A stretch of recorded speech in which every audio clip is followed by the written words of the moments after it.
everybody? This is the Semiotician coming to you today with a tournament report from the Legacy Showcase Challenge, which happened yesterday.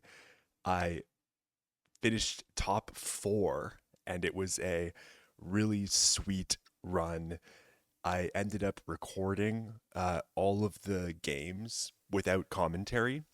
So I have recordings of each of the matches here without commentary. So we're going to talk about the deck a little bit, and then we're going to watch me play through the Legacy Showcase Challenge yesterday. And I'm going to, I don't know, offer some commentary on my thought processes. We'll discuss some of the games, what went right, what went wrong, and how we could improve for next time. It's actually been quite a while since I played in a Showcase Challenge and did well in one, especially. I top eighted a Showcase Challenge way back in 2020 with Blue White Dread still. And then which was like a Phyrexian Dreadnought deck with standstills in it as well. And then I top eighted one of the 2023 Showcase Challenges with Rug Delver right after Expressive Iteration was banned. So it had been 3 years between the first one in 2020 and the second one in 2023, and a pattern emerged yesterday, where in 2026, 3 years later, I played in another showcase and top 4'd. So, I mean, that's pretty exciting. Before we get too far into the deck, I just want to thank all of you for coming along on this journey on YouTube with me. The channel has been growing, which makes me very happy. I've crossed 440 subscribers, and the goal is to approximate as closely as possible to 1,000 this year. So I haven't said thank you in a while, so I just wanted to say thank you to everybody for your continued support. It means the absolute world to me to see the Doomsday content growing on the channel, having all these followers coming along for the adventures into pre-modern and legacy. Thank you, thank you, thank you, thank you, thank you, thank you. It means so much. So the deck that I played is what you see before you here. The deck was basically delivered to me by Eureka, who had been working on it a little bit in preparation for the showcase event himself. And the deck was kind of ported from an old version of one of Wonder Pro's bug lists. So Eureka kept Wonder Pro's main deck, as far as I'm aware, exactly the same. In fact, I believe that it is the same main deck that Wonder Pro played with Experimental Frenzy in the sideboard. Yes, this is it right here. So we played this deck on the channel just after Christmas. This is the exact same main deck that we played, except Wonder Pro had all of these wild sideboard cards like Experimental Frenzy and whatnot, which Eureka had updated for the current Legacy metagame. So it's neat to see here, right, the kind of genealogy of the deck and its development and evolution. It first passed through Wonder Pro's mind, who I think developed a very, very solid main deck that's just super consistent and pretty well tuned to beat the blue-black tempo menace, and then with an updated sideboard to address some of the new rising concerns in the Legacy event. So I shout out Eureka here first and foremost for sending me this list. I did some soul searching, actually. So on Friday, I was 3 qualifier points short of even entering this tournament. As you know, I haven't been playing as much Legacy on the channel recently. I've been dabbling into pre-modern. I've been getting my ass handed to me with pre-modern Doomsday. And so the qualifier points were a bit harder to come by this season for me because I was goofing around doing silly stuff with Burning Wishes and Moon Shadows and Future Sights and pre-modern and whatnot. So on Friday, I was like, I need to acquire 3 more qualifier points in order to enter this event. And so I started out on Friday by trying out the 6 cycler Doomsday list. that has been doing well. The hands of Wumbo Wizard and Wakama, and then Romario also has been playing it a little bit recently. This deck was very similar to the one that I played at Eternal Weekend 2 years ago. The list is hyper turbo, very fast with the 6 cyclers, which I like. It's very accustomed to my play style. And so on Friday, I was like, let's take this Romario list for a spin in the leagues. I need to get 3 qualifier points. So I played the Romario list twice. I went 3-2, 3-2. So I got 2 qualifier points from 2 3-2s with this list. And then while that was happening, I was kind of soul searching for a list. Eureka had sent me the deck that I ended up playing and said that this is what I'm going to play. This is why I'm going to play it in this event. And I just decided that, I've been playing a lot of pre-modern recently. I haven't been focusing as much on the legacy format. Eureka has been playing a boatload of legacy, and I think really has his finger on the pulse of the development of the format, working closely with others who get a good read on the metagame like Eco Baronin. So I know that Eureka has a Patreon and his own YouTube channel. So if you haven't subscribed to Eureka's channel, go on over and do that right now. He posts a Doomsday video every Thursday as well. And so, yeah, you get a healthy double down of Doomsday content most Thursdays when both myself and Eureka post the videos.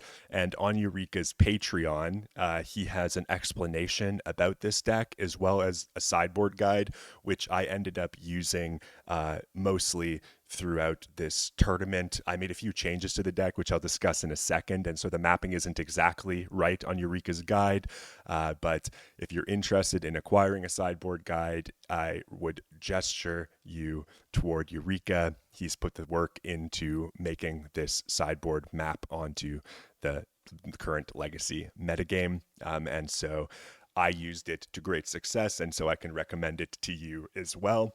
I will not be showing the sideboard guide, obviously, in this video. I'll make sure to edit that out whenever it comes up on the screen, because I don't want to just, accidentally make Eureka's hard work public and free. So if you want access to that, go give our boy a little bit of support. He's out here doing the tuning, so most of us don't have to. The list is very, very straightforward in the main deck. The idea here being that Tamiyo is a very strong magic card, probably better than Personal Tutor, and it probably makes sense to play it in the Legacy format over Personal Tutor for the time being until Tamiyo gets banned. We're playing Bug today because Blue-Black Tempo is a very strong deck, and actually if you look at the Showcase Challenge, the challenge results from the weekend leading up to the Showcase, you'll notice that Eco Baronin ended up winning an event on UB Tempo, and he had 2 of his underlings in 2nd and 3rd place. And so Blue-Black Tempo made a dominant performance earlier on in the weekend, and so I figured that UB Tempo would be very popular in the Showcase Challenge, meaning that we need a way to beat UB Tempo. I don't think you beat UB Tempo by playing Barrogoyfs or Dothy Voidwalkers. I think you beat UB Tempo by having uncounterable removal spells, a mana advantage off of Carpet of Flowers, and a Veil of Summer to mitigate against discard spells and Orcish Bowmasters. And so this deck basically, it presents 2 kinds of game plans. What you're looking for in your opening hand is either a very quick route to Doomsday via Mulligan, or a early Tamiyo, like a turn 1 Tamiyo into turn 2 Brainstorm with Force of Will or Thoughtseize to kind of protect it. The Veil of Summers also protect the Tamiyo from cards like Fatal Push and The Long Goodbye and other cards like that.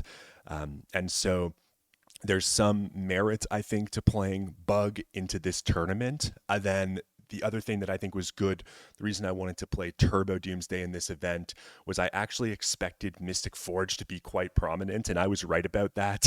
Mystic Forge ended up going completely undefeated in the tournament, taking the entire tournament down. And so Right, you got to think when UB Tempo, I think historically has fallen peril to Mystic Forge. At both of the previous American Eternal weekends, we had blue black Psychic Frog decks or blue black Reanimator decks at the top of the metagame, and then this colorless Mystic Forge artifact deck, which has been dormant for a while, just like merges onto the scene and crushes these blue black decks. Um, and I think Turbo Doomsday, even more so than Tempo Doomsday, is well situated to beating the Mystic Forge decks. And so I think it was a really good call to play Veil of Summers and more Cyclers over the like Wastelands and Orcish Bowmasters and Murktide Regents. I think this main deck is very, very tight. One of the virtues I also think is that it is playing 17 lands. So you're actually playing a 9th fetch land in this deck, which makes getting your greedy mana base under you a little bit better, protecting certain land drops from wastelands, etc., etc., and then also just assuring that you're not digging for lands too much when you're playing more mana intensive cards like Tamiyo. In the sideboard, I made a couple of changes. So if you do go get Eureka's guide, you'll notice that Eureka's deck differs from mine by 3 cards. Eureka was playing a Long Goodbye over Abrupt Decay number 2. I decided that I wanted to play 2 Abrupt Decays. My reasoning for playing Abrupt Decay is that it answers all of the things that I want to answer out of a removal spell, and it can't be countered. So what do I want to answer out of Abrupt Decay? I want to answer cards like Chalice of the Void, Disruptor Flute, Deafening Silence, Hexing Squelcher, Orcish Bowmasters, and either side of a Tamiyo. So that's like 6 threatening things in the format that's common across many decks that you are expected to beat if you want to succeed with Doomsday. And it turns out that Abrupt Decay, while being a little bit mana intensive, is one of the best ways that you can answer all of those cards. And when you look at the green cards available to you in Legacy Doomsday, the list about begins and ends with Veil of Summer, Carpet of Flowers, and Abrupt Decay. And so, yes, Eureka was on a 1-1 split with Long Goodbye and Abrupt Decay. I decided to go double Decay because I wanted more answers to things like Deafening Silence. And then Eureka was also not playing Dothy Voidwalker. So Eureka was playing 3 Carpet of Flowers and 1 copy of Memory's Journey. I decided that I wanted access to 2 Dothy Voidwalkers because I think Voidwalker is decently strong against Oops All spells if you can get it down. The play pattern there being counter their first win attempt and then jam a Voidwalker. If you're on the play, you can just jam a turn 1 Voidwalker off of Lotus Petal or Dark Ritual, and that's usually enough to win you the game in most cases. And then Voidwalker also has some text against decks like Show and Tell. I think it's good against the Sewer Valence cam portion of the new Painter decks anyways, because that is a combo that works through the graveyard. And so I was like, yep, let's bring some Dothy Voidwalkers along with us on this journey. And then I was fine, I think, cutting down to 2 Carpet of Flowers because, well, Carpet is good. Lotus Petal's also great. So the way that this sideboard maps is like the Carpet of Flowers often come in for Lotus Petals. And so if you have 3 carpets, you can cut 3 petals for 3 carpets. And now you've like replaced your temporary mana with a more stable source of mana against blue wasteland decks in particular. However, there are certain cases, right, where like a window opens up and your opponent's like tap down and you can go for a brainstorm kill, like a classic Bob's Your Uncle brainstorm kill. But you have like a cycler in hand and a brainstorm. But if you have a Carpet of Flowers in place of all of your Lotus Petals, you might not be able to cycle into that petal in order to cast your brainstorm to go off. And so I decided that it would be fine to have 2 carpets and 1 petal in all of those matchups to leave open that explosive possibility. That was my thought process. Anyways, the Veil of Summers are obviously not good against like Mystic Forge, Eldrazi, decks like that. And so we need to make sure we have 3 cards to bring in against those stompy decks in place of the Veil of Summers. The choice here was 2 Force of Negations and a single copy of Consigned to Memory. So those swap out for your Veils in order to boost your game against the the non-blue black decks.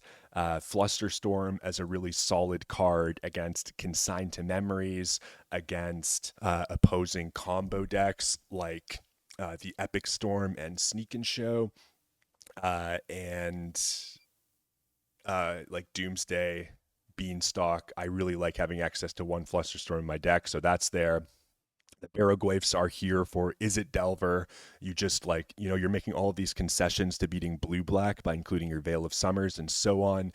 You would much prefer to have a way to beat the red decks as well. And so the Baroglyphs are here. They often come in place of the Tamios against decks like Eldrazi, Is It Delver, and mono red prison. Red painter as well. I've had success with Baroglyph in the past too. And then Jace Wielder of Mysteries. Oh, I just took it out of the deck. I was about to say that it's a total all-star, and here I am just clicking it away. You will see in this event that I won some very important games with this Jace, and I just love Jace. I think it's very strong. I think it's even stronger against the blue decks when you have a card like Carpet of Flowers to help support the 4 mana cost. But the times you really want this Jace is against Mystic Forge, is against Eldrazi. You just would love to have a way to ensure your opponent's dead through Kozilek's command, because sometimes if you're under a certain amount of pressure, it becomes difficult to set up like an extra fetch land or cycler in hand in order to beat the K command definitively. And so just being able to brainstorm pile Bob's Your Uncle into a Jace is very important, I think, in those matchups. And so Jace was a complete all-star. I will not be leaving home without a Jace in the near future. This deck has my endorsement. I mean, clearly it performed very, very well for me. I would highly recommend anybody give this a shot. The main deck especially is, I think, very solid. I wouldn't change a thing about it after playing in that event. In order to top 4 something like the Legacy Showcase or any really big event for that matter, you need to make good plays when it counts, and you also need to be a little lucky. Now, Eureka started his tournament out pairing into UB Tempo 2 times in a row and just failed to get his mana underneath him, he told me. And that matchup is very, very challenging, even with the Veils. It remains a difficult matchup. I got very lucky in this event with my matchup spread. In fact, I got so lucky with my matchup spread that when it got to the top 8, if I actually believe that I could have won this entire event if my game against Mardu went a little bit differently in the semifinals. It turned out that in the finals, Mystic Forge was to take down JPA in the semis to rise to an undefeated record going into the finals. And I like to think that if I got my Turbo Doomsday deck to face in the last round against that Mystic Forge opponent, I would have given it a run for its money for sure. And so it worked out nicely, right? The way the event happened, all of these artifact decks, Sneak and Show and other decks were rising to kind of punish the tempo strategies. And then I was here just punishing all of those kind of clunky, stompy decks that were feeding on the UB tempo menace. And so the deck and the matchup spread was such that I was able to excel and win. I managed to dodge UB tempo until the very bitter end of the event. And we'll see that game was very important. I played against it and I beat it. So you can't say that I had got a complete free ride by dodging all of the UB tempo decks all the way down. When we get to that last match, you'll see that I made some mistakes in game 1. I almost threw game 1, and I then made some very solid plays, I think, and got myself out of almost what felt like at times unwinnable positions against UB tempo. So we'll get to that when we get to that. I think that's about all I can say about the deck for now. We've already been going on for 20 minutes talking about the deck, and so I think that it would be a good idea now to go and watch some of the games. So let's see here. There was a couple of times throughout the event that I actually forgot to hit record. I think I missed 2 of the games. 2 games out of all of the games that I played yesterday. And so I apologize for that. I will do my best to fill you in what I remember in those spaces. Um, but yes, this is just, the way that it goes. I haven't watched any of this footage back. I don't know how long this is going to take. And so yeah, bear with me. I haven't done a recap video just like this in a while where I've kind of commented on my own gameplay. So we'll work it through one match at a time, and we'll watch my tournament from round number 1 all the way to the semifinals. Right. Okay. So right off the bat here, you see that I've forgotten to click record in game 1 of this match. In fact, I forgot to hit record until turn 4 of game 2 of this match. Let me just tell you how this tournament began for me, because it's actually kind of funny.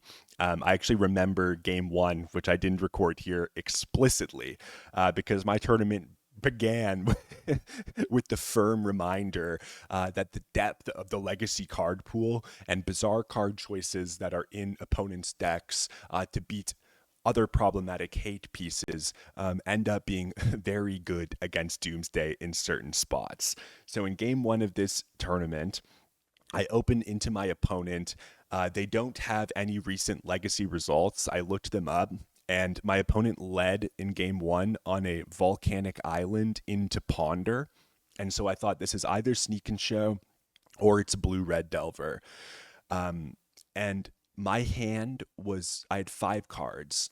I had Dark Ritual, Doomsday, Daze, Edge of Autumn, and Underground Sea. I drew Fetch Land for turn, and I decided that if this is Blue-Red Delver, I don't want to go to 9 before I cast Doomsday. So I don't fetch. I don't use my fetch land. So I go turn 1 Underground Sea, Dark Ritual, Doomsday. My opponent, Force of Will's Doomsday, pitching Show and Tell, and I daze their Force of Will. So now they've revealed to me that they're on Show and Tell, so I'm no longer worried about Lightning Bolt, and I'm also no longer worried about Wasteland. So my Underground Sea is back in my hand, and I have this fetch land in my hand. I've got a Cycler already, so I built a pile with Thoughtseize on top where I was going to pass the turn one more time.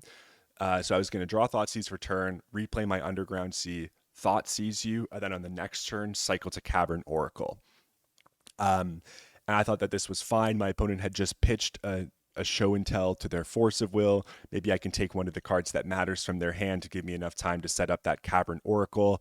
My other line was to go Petal Oracle and just present the Oracle immediately off Petal, replay Underground Sea, but then I lose to a top-decked Force of Will or to a Ponder into Force of Will, so I decided not to do that. So I draw the Thoughtseize for turn. I play Underground Sea. I tap it for a black. I go to cast Thoughtseize. My opponent just goes fetch for Tropical Island. I'm like, oh no, I'm getting veiled. But at least, I still got the win next turn. And then instead of playing Veil of Summer, my opponent just Boseijus my Underground Sea. I don't have another land in my pile, and I am dead to Boseiju. I was not thinking about Boseiju at all, but it got me, right? And sometimes that just happens. So I was like, yeah, okay, that's how this tournament's going to go. We're off to a great start here. Don't worry, though, we rally. So here, this is game number 2. I can't remember exactly what happened to get us to this point. I kept a Tamiyo hand, maybe discarded a Show and Tell off of this Thoughtseize. I get this Tamiyo going. I get a second Tamiyo, and you'll just see here that I'm in a pretty commanding position in this game. I'm sorry, I don't remember exactly the steps that allowed us to get here. But yeah, let's see. Let's just watch a little bit of this. I'll do my best to kind of skip ahead as well, because I did do a lot of thinking in this event. One of the reasons I didn't do commentary live was that I often make mistakes when I'm playing and talking on the channel. And so I didn't want that to happen today. So yeah, this is a turn 5 Doomsday with Tamiyo out and a Tamiyo in play. Opponent goes for a Veil of Summer in response to Doomsday. I just say this is fine. Like if they go to counter this Doomsday off their Veil, next turn I can just return Doomsday with my Tamiyo, and then present another Doomsday with Force backup. It turns out that they don't find what they need, and then they just scooped the game completely. Now, let's just look at the sideboarding here, because I did something. I forgot about a crucial card, which was Hexing Squelcher in game number 2. So I actually misread. So Eureka has Omnitel and Sneak and Show beside one another on the spreadsheet, and I'm pretty sure I accidentally followed the guidelines for the Omnitel matchup rather than the Sneak and Show matchup. The difference there being that you leave your removal spells uh, in your sideboard when you're against Omni, because they don't have Hexing Squelcher, but Rug, Sneak and Show plays Hexing Squelcher, and so you need your Abrupt Decays, and that like dawned on me partway through the game. Thank the heavens Squelcher never came up in game number 2. We will see that this decision here was very important. What I end up doing is I cut my Dothy Voidwalkers for the Abrupt Decays, bringing them in so I have game against Squelcher. Squelcher is a theme of this event as well. That card I think is very good, and Doomsday needs to have a way to address Hexing Squelcher. So this was the sideboard that I did here. You cut your Dazes because they're like a pretty big mana deck. You cut Ponder because you don't technically need access to your Ponder. You can trim down on an Edge of Autumn. It's usually fine to have just Street Wraith or a few less cyclers in your combo matchups. In fact, Street Wraith is better than Edge of Autumn against Sneak and Show, because sometimes you put Doomsday on the stack, you have a cycler in your hand, and you want to set up a double Oracle pile where your opponent plays Show and Tell. You can cycle to Oracle, put Show and Tell, put the Oracle into play off Show and Tell and win. And then if that fails, you can cycle into second Oracle and present it on your own turn. If you have a pile like that, which includes Edge of Autumn, then sometimes you have to sack your land to get the Oracle in off the Show and Tell, which means you don't have a land to cast your Thassa's Oracle on your own mana on your own turn. And so that's why I prefer Street Race over Edge of Autumns in this matchup. All right, so this is game number 3 then of round 1 against Sneak and Show. I decide to keep this hand. I bottom the Edge of Autumn. We've got a Force of Will. We've got a Ponder. We've got a Thoughtseize. Our opponent leads on Island, which is huge for us. If they lead on Fetch Land or Blue Source, we cannot Thoughtseize them on 1. But because they are not representing Veil here, we have a free reign on a Thoughtseize, which is excellent. So this is exactly where I want to be. Now, my opponent's got Consign, Lotus Petal, Sneak Attack, and Archon of Cruelty. I decide that, I could take Consign, force them to play this Sneak Attack, and then I have double force to beat it. But I'm still like kind of worried about the Sneak Attack, and I'm fairly confident I can beat the Consign when it comes to it later on. And so I just decide to take Sneak Attack, because if my opponent just decides not to play their Sneak and just build up a bunch of defenses, then maybe they can jam their Sneak Attack through with like a Veil of Summer or something 3 or 4 turns from now. So I'm like, okay, Consign's not immediately doing anything. I'll worry about that when the time comes. Let's take their threat. So opponent now top decks something, and this happens a couple of times in this event, and it feels so bad when it does. Look at this. Top decks Hexing Squelcher, and I'm looking at my double force hand and just being like, I'm fucking cooked. Like, I'm actually just cooked. This happened against Mardu Energy later on as well, where I like flipped the turn 1 Tamiyo off Lotus Petal Brainstorm. I have Force of Will blue card, Daze, and my opponent just plays Hexing Squelcher, and now I can't protect my Tamiyo. I can't get to the alt, and I'm just cooked into the shit can. So I am sweating. I'm like, this is not going to end well. This Hexing Squelcher has single-handedly turned off everything that I have access to. If this ever happens to you, you have like 2 choices, right? These Force of Wills are now dead cards. You either need to dig for a really quick Doomsday, which we are pretty far away from with this hand. Luckily, a card like Brainstorm can help fix that by rearranging the cards in your hand, replacing the dead ones with live ones, or by finding an Abrupt Decay. to answer the Hexing Squelcher, and that gives your opponent like the kind of false sense of security that their spell's going to resolve. You abrupt decay their Hexing Squelcher, and then you force the spell that matters, and now your opponent's in the shit can. So let's see how this unfolds. But I'm thinking that I'm dead now because I set this game up the position where I'm like pretty happy to have double forces, and then Squelcher comes down and just ruins that completely. So we brainstorm, we find Veil, Lion's Eye, Diamond. I decide to keep a Veil, pitch a Force. I don't know if that's necessarily right. And then I cast a Ponder here. Ponder finds Force of Will, Lion's Eye, Diamond, and Underground Sea. We shuffle off the Ponder, we draw Thassa's Oracle, and now I'm like, I don't know, this is not good. Now opponents got free reign to develop their board. They're casting a Brainstorm. So now the contents of their hand are a little different. They come into the red zone with a Hexing Squelcher. They pass. I've got this Ponder. I find Dark Ritual, which is pretty good for Doomsday. So now I can ponder off of the Tropical Island. I can find a Doomsday. That's really good. I don't find Doomsday. I find Abrupt Decay. I'm like, okay, well, this is a way to unlock my counter magic, and it actually replaces the Force of Will that I had tucked to the Brainstorm earlier as well. So I actually kind of like this spread of cards here. I just need to fade one more turn. My opponent has 2 cards in hand. They played a Brainstorm. We don't necessarily know what they are.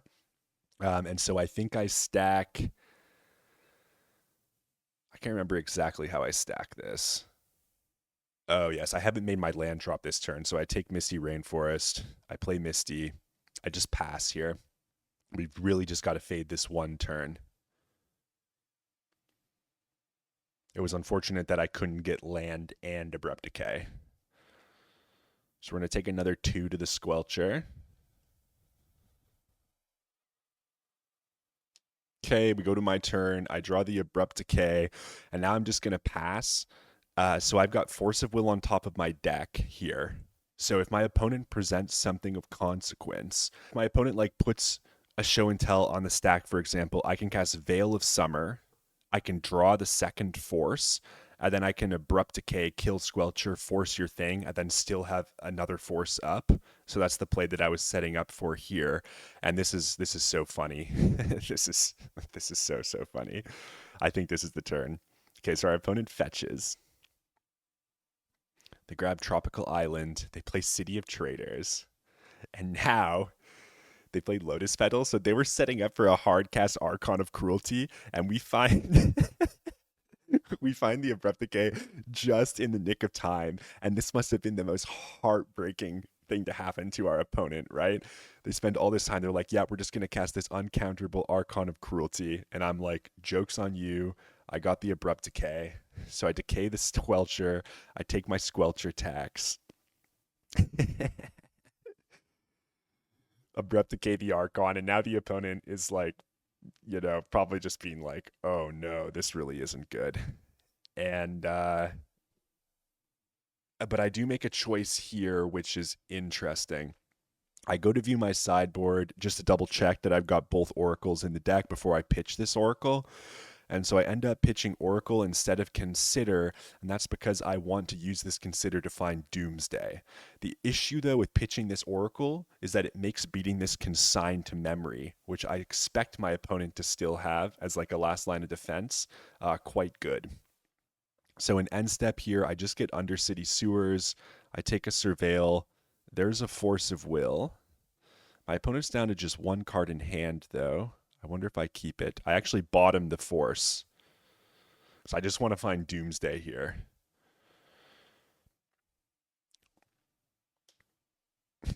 We brainstorm into nothing. Play this. Now we can fetch and consider. Again, I would still like to put Doomsday on the stack. I could have got Bayou there, but we're not really worried about Force in this case. And yeah, we're just like not drawing the best. So I am a little worried now. But like I said, I expect my opponent to still have Consign. And so if they have Consign, their combo is a 2-card combo, right? So we know that we're not getting comboed next turn. We draw another Veil of Summer. Yip-de-doo. This ain't good, right? Go to end step. There's the Doomsday. Okay, so now we've got Dark Ritual Doomsday with Veil of Summer to protect, even double Veil. The skipper here is, though, we have to beat this consign to memory, and I only have one Oracle left in my deck. So one good way to beat the consign here is to just do a double Oracle pile where you, like, I don't know, present the first Oracle, you have them consign it, and then the second one beats the consign. The other issue is we're doomsdaying to 4, and we don't play duress. We've also boarded out an Edge of Autumn, and the way that we would like to take the consign is via Thoughtseize, but even Thoughtseize is risky if they have Veil. So the fact that we kind of need a Thoughtseize to take their consign means that our life total's at 2, and our cyclers aren't good. So this pile is a little more complicated, I think, than you would think. So I plan on just saying that it's going to be very hard for me to beat Veil plus Consign, given that I've pitched my Oracle to a Force of Will. So I build a pile like this. I think I end up maybe swapping this Underground Sea for a Bayou, just so I have access to double Veil. Yeah, that's what I do. And so the plan here is to, like, draw Brainstorm, use Brainstorm to put Flusterstorm, Thoughtseize, and Oracle into my hand. I can Thoughtseize them. If they Veil in response, I can Flusterstorm their Veil of Summer, and then the Thoughtseize takes their consign to memory. And then we can put an Oracle on the stack the following turn. If my opponent plays blue spells, we can also cycle the first Veil in order to get a card deeper into the pile, which you will see that I do. So opponent casts Brainstorm. We'll just skip ahead here. They resolve their Brainstorm. They pass the turn. I decide to cycle Veil in end step. So we cycle Veil into Brainstorm, and then I think I cast the Brainstorm. So we've got 4 cards in deck. This will let me put the 3 cards that I want in my hand. The one thing that I kind of messed up here was, I think, the way that I stacked the cards on this Brainstorm. So we have 2 choices, right? You can put Veil of Summer underneath Thassa, just draw Thassa for turn, go Thoughtseize you, Flusterstorm you, and then cast Oracle. That's what I end up doing. So we put Veil of Summer on top with Thassa's Oracle on top of it. We go to our turn, we draw Thassa's Oracle. We cast Thoughtseize, Storm count 1, right? My opponent casts Veil of Summer off this green mana, Storm count 2. Now, I Flusterstorm their Veil of Summer. They have to pay 3. If they pay 3 off City of Traders and Island, they can no longer cast Consign. My Thoughtseize fades to their Veil, and I can just cast an Oracle. And if they have, like, a Force of Will, I guess I lose.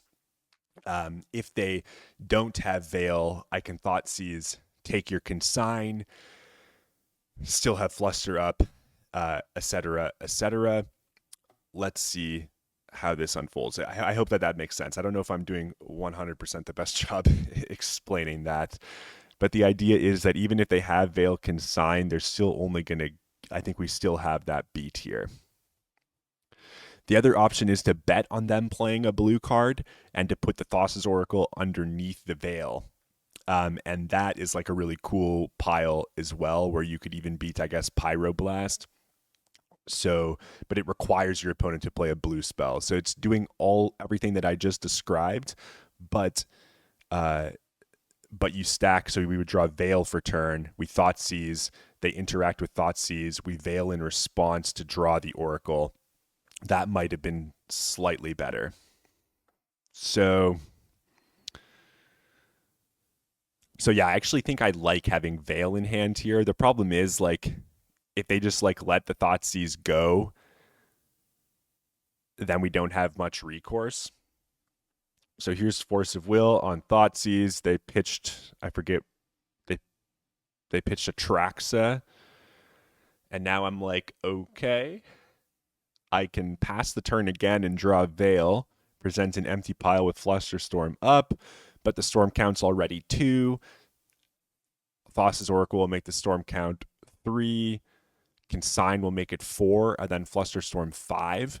So I'm going to put the Oracle on the stack, betting that my opponent's going to just tap out to replicate their Consign, because surely I don't have Flusterstorm. And we are about to see why Flusterstorm is a very good card in Turbo Doomsday. So here's the full replicate. Opponent's probably like, got him. We've had this Consign. We knew about it since the very first turn of this game. And here is, 8 turns later, the Thassa's Oracle coming on the stack with the Flusterstorm to beat the Consigns. And we are 1-0 in the event.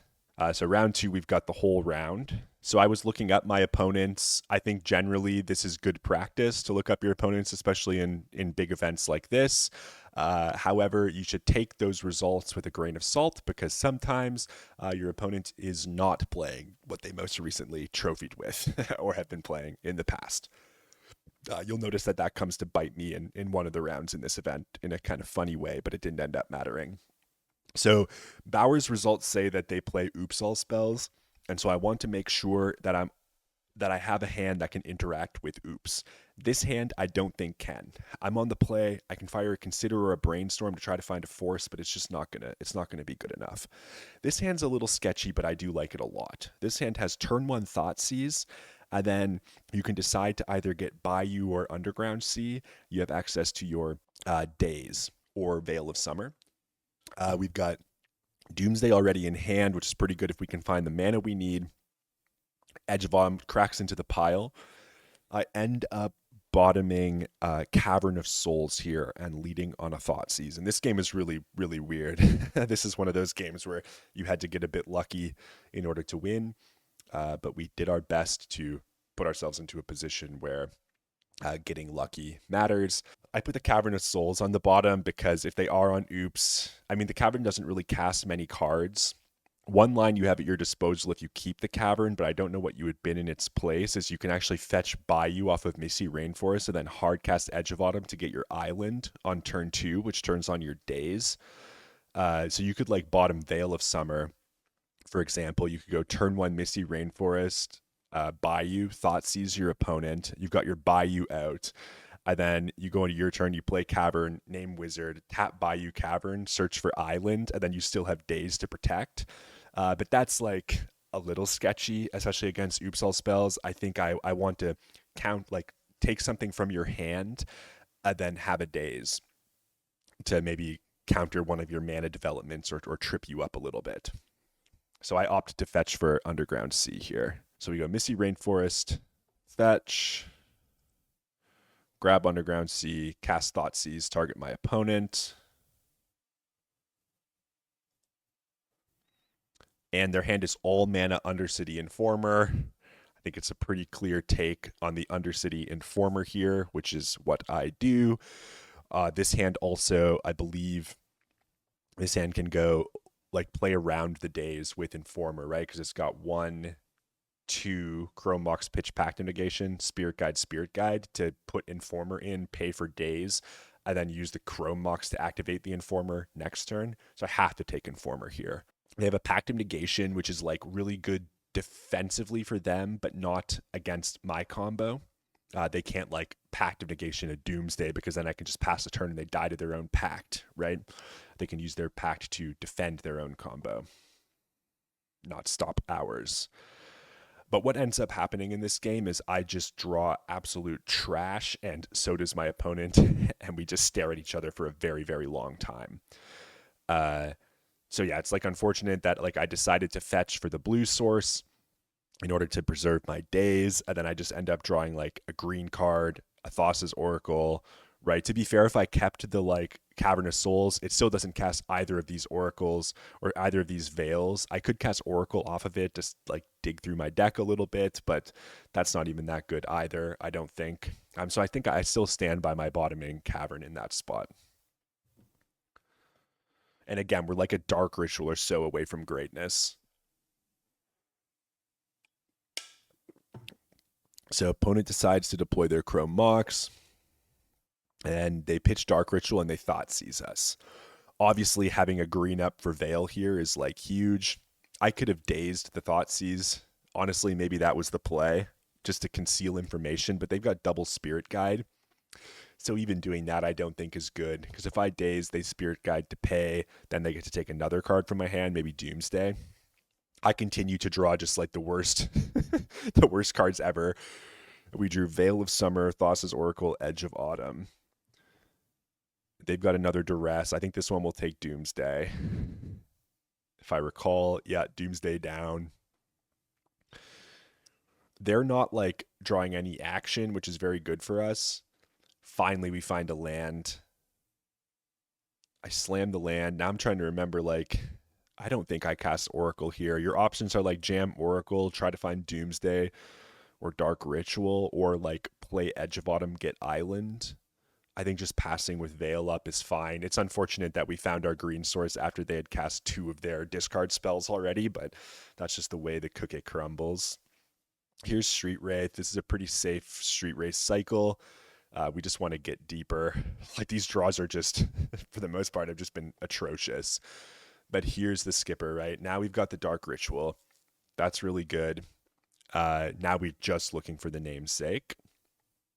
I think I'm debating on jamming this Thassa's Oracle here to try to find Doomsday. I think I just decide to pass.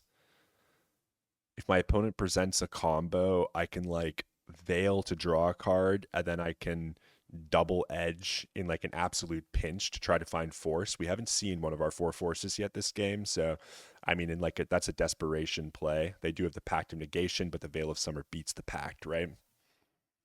Now we draw Brainstorm. Now finally, right, we can start assembling. We get this Force of Will. This is a very important pickup for us, because now I'm not nearly as scared of Pact of Negation or their discard spells, because Veil of Summer is so strong. I put back Veil Edge. In retrospect, it should have been Edge Petal. There was no need to keep this Lotus Petal in this spot. That was just a mistake on my part. It would be much better to have double Veil of Summer up here. Going to our opponent's turn. They've got another Chrome Mox. They're just passing. I think I go into the Undercity Sewers here. We'll take a Surveil, continue to find garbage. Is this where I finally draw Tamiyo? It is. Okay, so after all that, we finally have assembled our win condition. Now I'm feeling like very good about this game. Again, I've got Force of Will for their creature. I've got Veil of Summer for their Pact of Negation or discard spell. And I'm feeling like I'm in a pretty good spot. So here's Thoughtseize. Here comes Verdant Catacombs. And again, this is where I was supposed to have a second Veil of Summer in my hand and not this Lotus Petal. That was an oversight on my part. I'll Veil your Thoughtseize. If this Veil resolves, it means my force can't be countered by Pact of Negation if you try to present a win here either. Then the Tamiyo is just going to take over this game. They're really thinking about the Pact. We draw Edge. We draw Lion's Eye Diamond. The draws in this game really don't make this deck look good, huh? We really just drew all of the kind of pile cards and mana.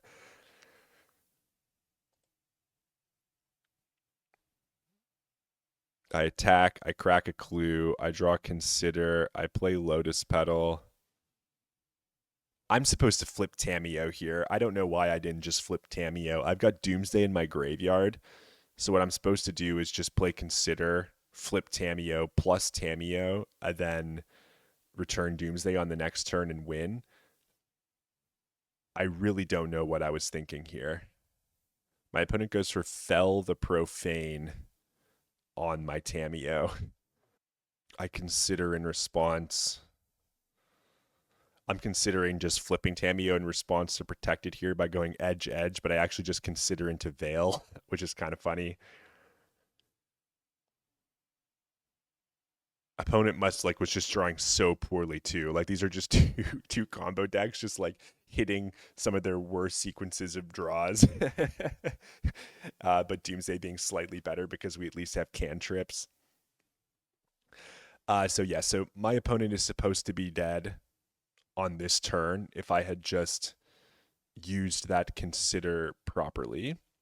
I draw another Tamiyo. I attack. I crack Clue.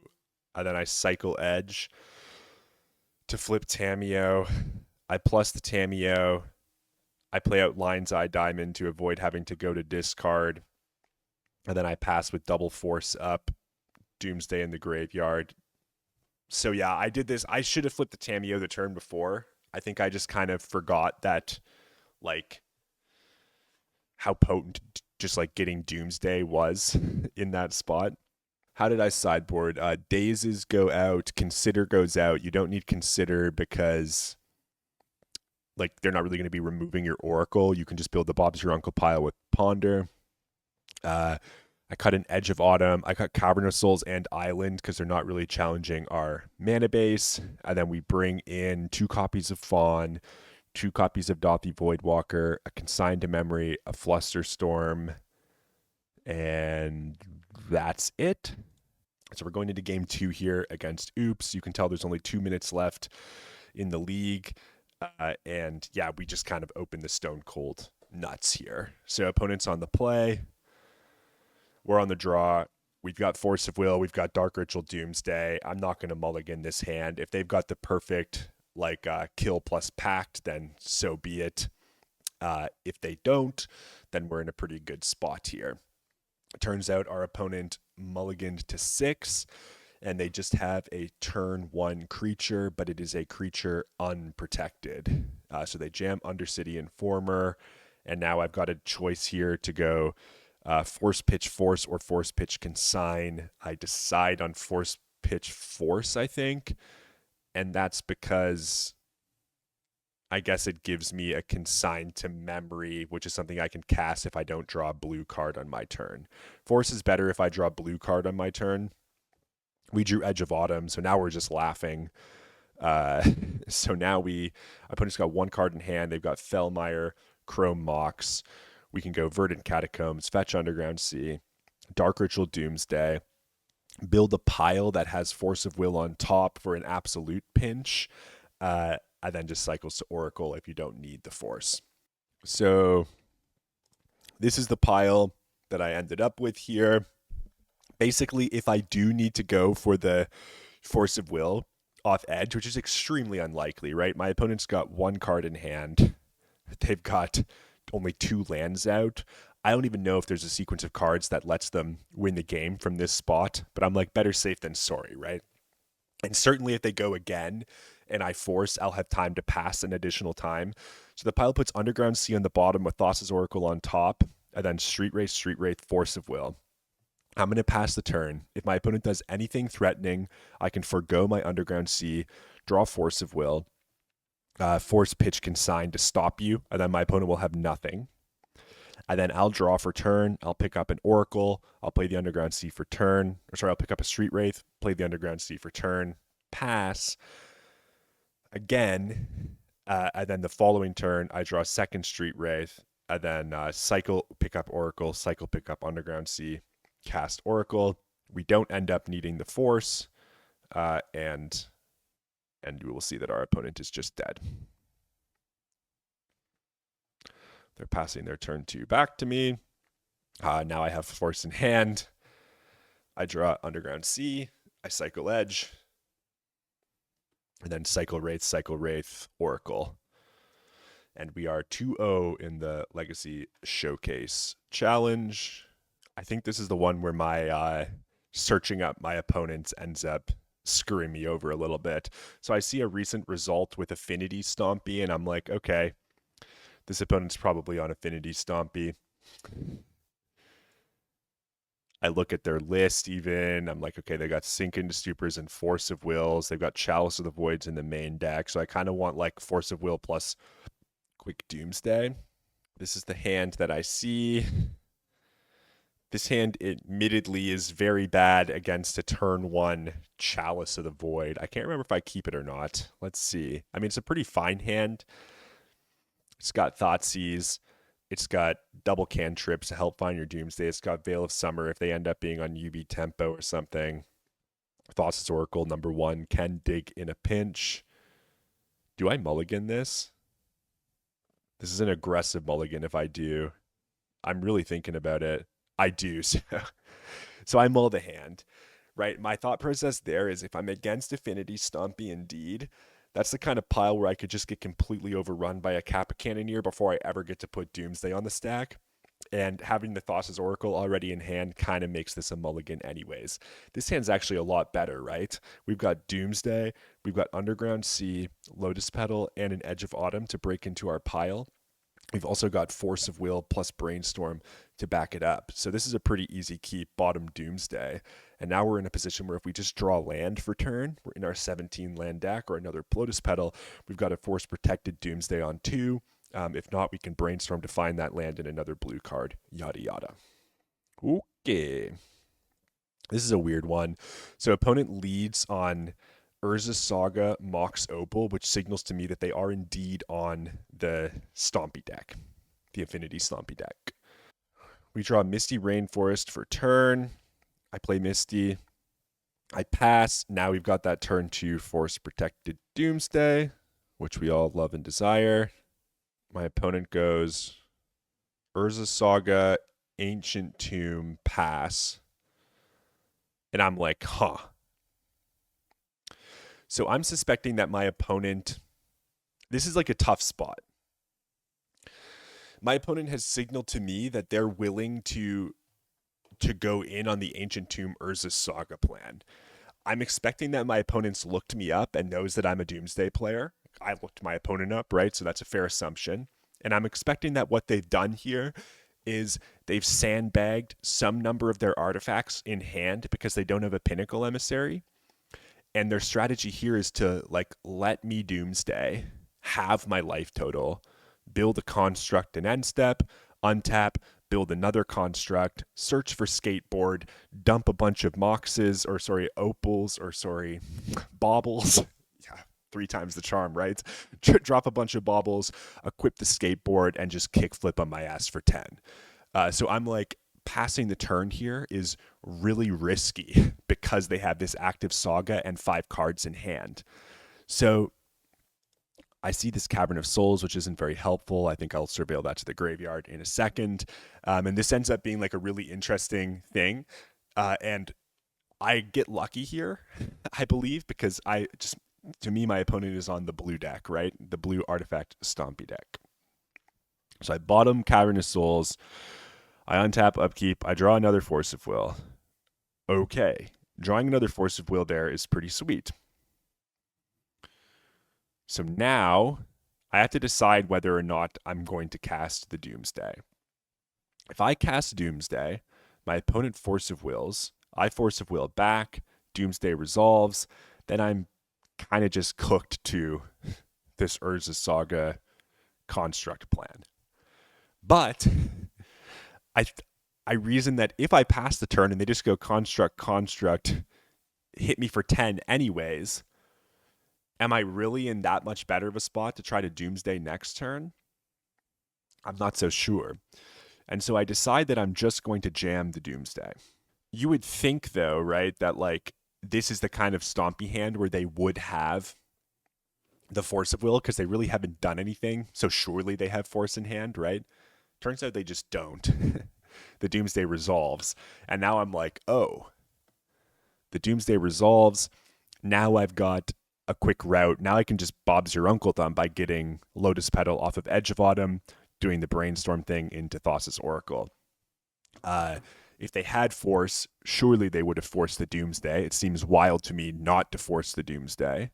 I guess they could have held Force because they have the Saga out. They force the Brainstorm or something and then kill me with their creatures.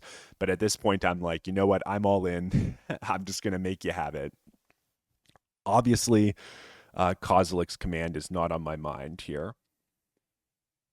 because I put them on affinity. Everything that they've shown me is consistent with them being on affinity, though something does feel a little off.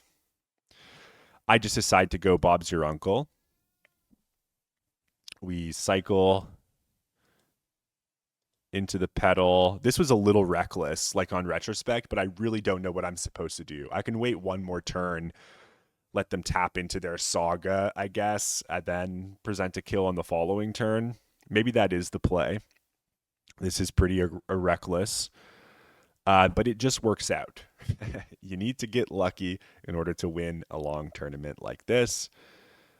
Remarkably, my opponent just doesn't do anything. I don't know if their hand just kind of like failed. They like tapped some mana here to kind of scare me and then scooped, and I was like, okay. Maybe they tapped that mana to be like, dude, you're dead to Kozilek's Command. But Kozilek's Command's not on my radar. I board according to affinity. I make a couple of changes, I think, to the mapping. I end up cutting a Tamiyo because like Tamiyo is not like that good. I cut a Ponder because they're like a Chalice of the Void deck. I bring in these Abrupt Decays. I bring in my Flusterstorm and my Consign to Memory. I go to submit deck. Here I've got Force of Will, Brainstorm, Tamiyo, Dark Ritual, Veil of Summer. This hand seems sweet. Got a quick flip on the Tamiyo. My opponent goes Defense Grid, and I'm like, huh. I'm like, huh. I think I forced the Defense Grid pitching Tamiyo. My thought process now being maybe this isn't affinity. Maybe I need to convert this Brainstorm into a Doomsday off this Ritual ASAP and kill my opponent. So I force pitch Tamiyo, draw land, I pass, and now my opponent shows me a Planar Nexus, and suddenly I realize that I look at this Veil in my hand, and I'm like, I've made a grave error. Not only did I almost just like unknowingly kill myself to a Kozilek's Command, which was not on my radar at all in the last game, with that like really reckless play that turned out to somehow just work because our opponent just had nothing. And now I've mis-sideboarded. I've left in my Veils, and I'm facing down one of the most powerful artifact decks to ever exist in the game of Magic the Gathering. So we're just going to get put into the dumpster here. Karn the Great Creator. And that about does it. I brainstorm to try to find an answer. We obviously draw a bunch of shit. The Karn comes in. They grab Disruptor Flute for Doomsday on the following turn, and I know that my time here is about done. I play out the Underground Sea. I cast Consider. I bin the Veil. I draw a land. And I think I just scoop it up here. Opponent like pluses on the Candelabra, beats us down, plays Disruptor Flute, names Doomsday. I draw land for turn. I play my land. I pass, and then I think I just get latticed here. Yeah. I'll cycle Edge, but there's like not much I could draw into. In fact, I don't think there's the one of Consign is like the only thing I can hit here. So we'll try to go for it. Yeah, we'll try to go for it. Yeah, we'll try to go for it.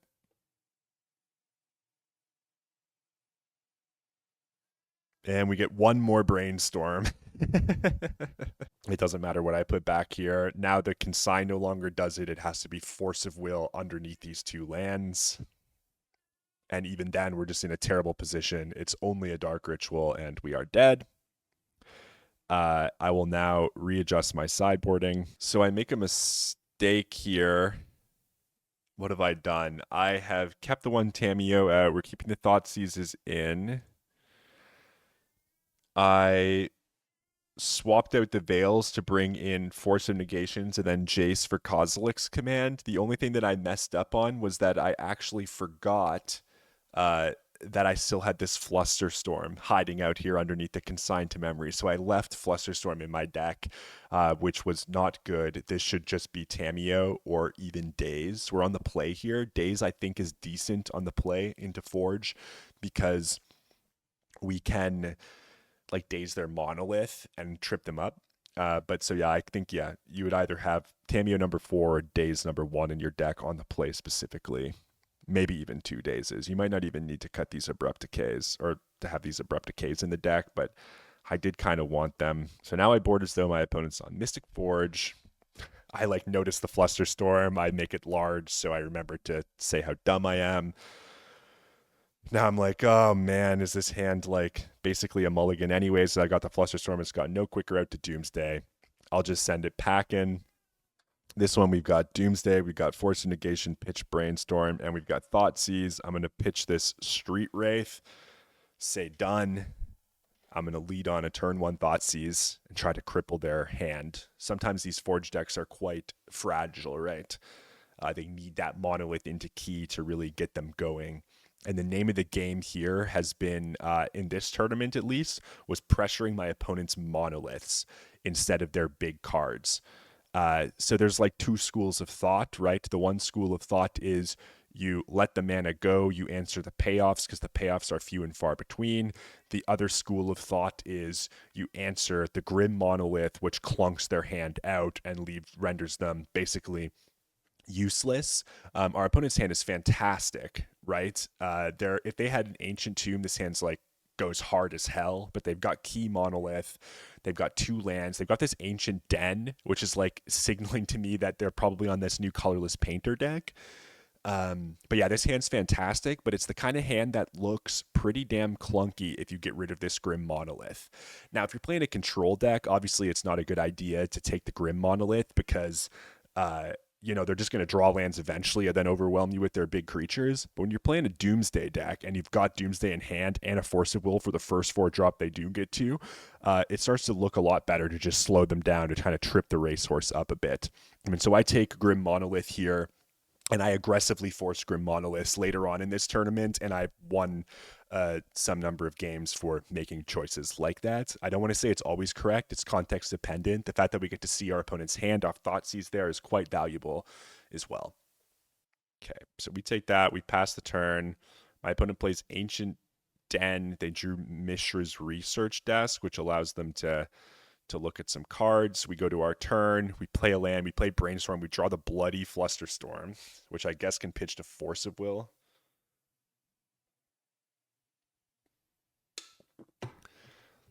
I put back Jace Fluster. I fetch. I ponder. I'm looking for that land for the Doomsday. So this is pretty sweet. We've already got Doomsday in hand, so we don't need this Doomsday. We kind of need a land to put the Doomsday on the stack next turn. And if we take 4 lands, we can just cleanly cast Jace after we pass the turn with Doomsday. And so I put Doomsday on the bottom. I put Tropical Island on top. And then I draw the Misty. I pass. I'm like, okay, opponent's going to play Urza Saga. Saga's going to tick to 1, which means that the Saga's not going to be able to make constructs to pressure my Doomsday because I was on the play. I'm ahead of the curve here. We took their Monolith. We're going to slam Doomsday. We'll pass the turn. We'll draw Tropical Island, slam Doomsday, pass the turn. They'll play like Ancient Tomb. We'll Force of Will their Karn or One Ring. Then we'll draw Jace for turn and kill them, and the Kozilek's Command doesn't matter.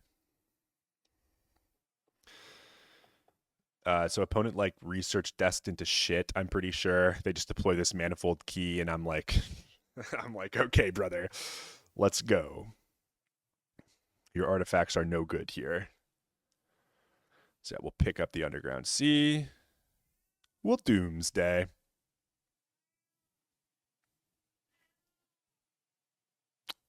Then I'm like, yeah, we can just hard cast Jace. Like, just put Jace on top, hard cast Jace, mill 2 cards, hit some cyclers, and then cycle for the win, and NK Command does nothing. So yeah, I take something to this effect. I throw an Oracle in there for good measure.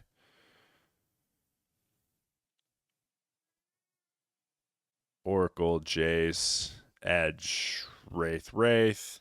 I can Force of Will any one thing they have because I took their Monolith. It means they only have one thing. And the Kozilek's Command just doesn't matter. We have 4 mana lined up. We don't even need to pitch to like our hand to the Jace. So we can even just put Jace on the stack with Force of Will backup. If they have Flute named Jace, we force that, right? pretty resilient here, in my opinion. Okay. Sorry, my cat is looking for a very early lunch. It's only 10:30 my time, and cycle Wraith, cycle Wraith, cycle Edge. This is where the opponent might be getting excited that maybe they'll be able to get me with the command, and then I'm like, Jace. So yeah, one very reckless pile to win game one, miss sideboarding causing the loss in game two, correcting course for game three, and punishing them with one of the most powerful win conditions that Doomsday has at its disposal. And this is exactly the spot where you want the Jace as well. And against a deck like this, where Causeless command's in hand, and you can just say, I don't care about your command at all. That is just a dead card. Like effectively, you force of willed the Causeless command by building a Jace pile. All right, the cat is fed. We got some storm clouds brewing. Turned on the light here. This is another one where I forgot to hit record in game number one. I'm playing against Beans here. Game number one, I basically just destroyed them. It was like a turn two Doomsday with Thoughtseize protection into the kill. I ended up tanking on my Thoughtseize. My opponent got a little salty about it. I don't know if you can see the chat here. My face might be covering it. But they were like mad that I took so long deciding on what to Thoughtseize when they thought it was just so clear that I take the Force of Will they had in their hand. It was a bit more complicated than that from my perspective because they had, I think, like a Teferi, a Force, and a Quantum Riddler.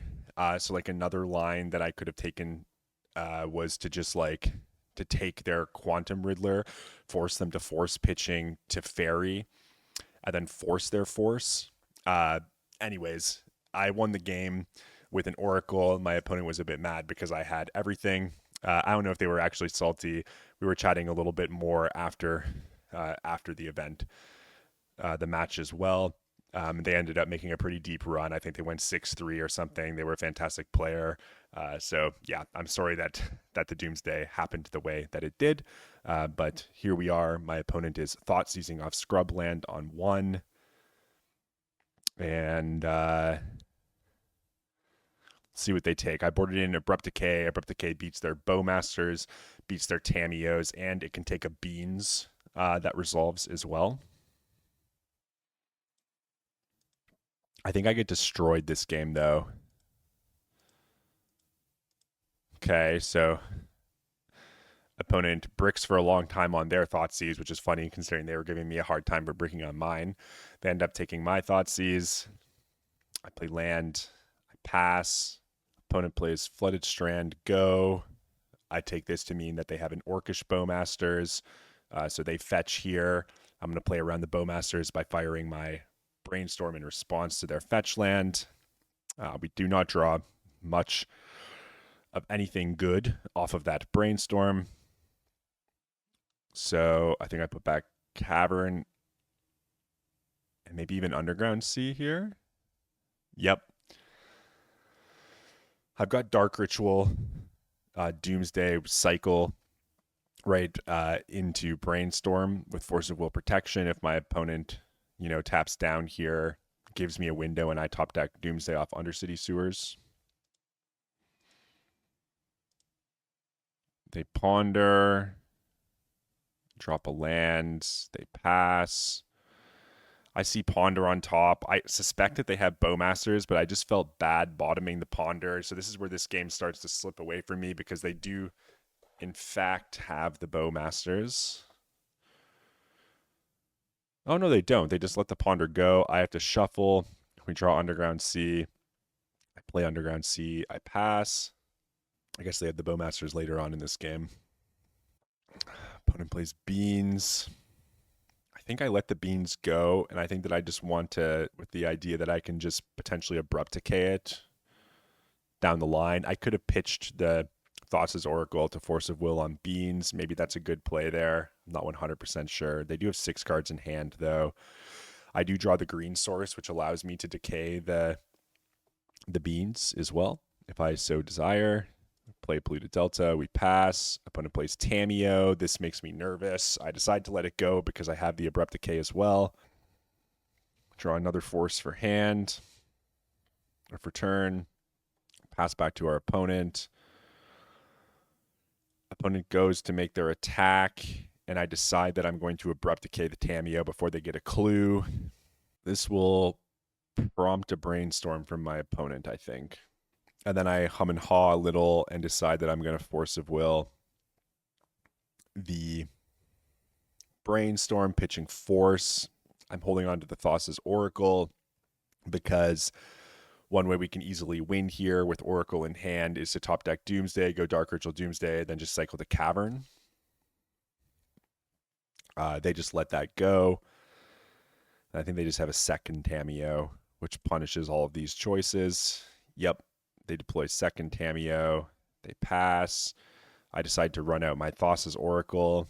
There's an Abrupt Decay on top, which I could use to challenge this Tamiyo, but now I'm kind of like, you know what? I want to just try to find Doomsday, so I'm not going to take this Decay. This is going to end up biting me. They crack Clue. Attack with Tamiyo. Make another Clue. Like, we're so dead here, right? There's no way we're clawing out from this game. They play a second Beanstalk. Yeah, I think I might have just used my removal poorly in this game, like my Force of Will and my Abrupt Decay. Now it's like pretty far gone. We do find Fluster though, right? So now we've actually got two means of protection for a Doomsday and a way to crack into the pile. So I'm starting to feel like there might be a chance here. Opponent cracks Clue and End Step. And I think this is where they play Deafening Silence. And I'm like, oh. Yeah. So opponent attacks with Tamiyo. They make a Clue. They play Deafening Silence. And I'm like, that is a good one given the context of my hand. So now I go from having like Doomsday being the best card I could possibly draw, going Dark Ritual, Doomsday, Veil of Summer, Flusterstorm, to just being able to do like none of those things because my opponent has a Deafening Silence. I play Lion's Eye Diamond. I decide to cast Street Wraith here. I don't know why I decide to cast Street Wraith here.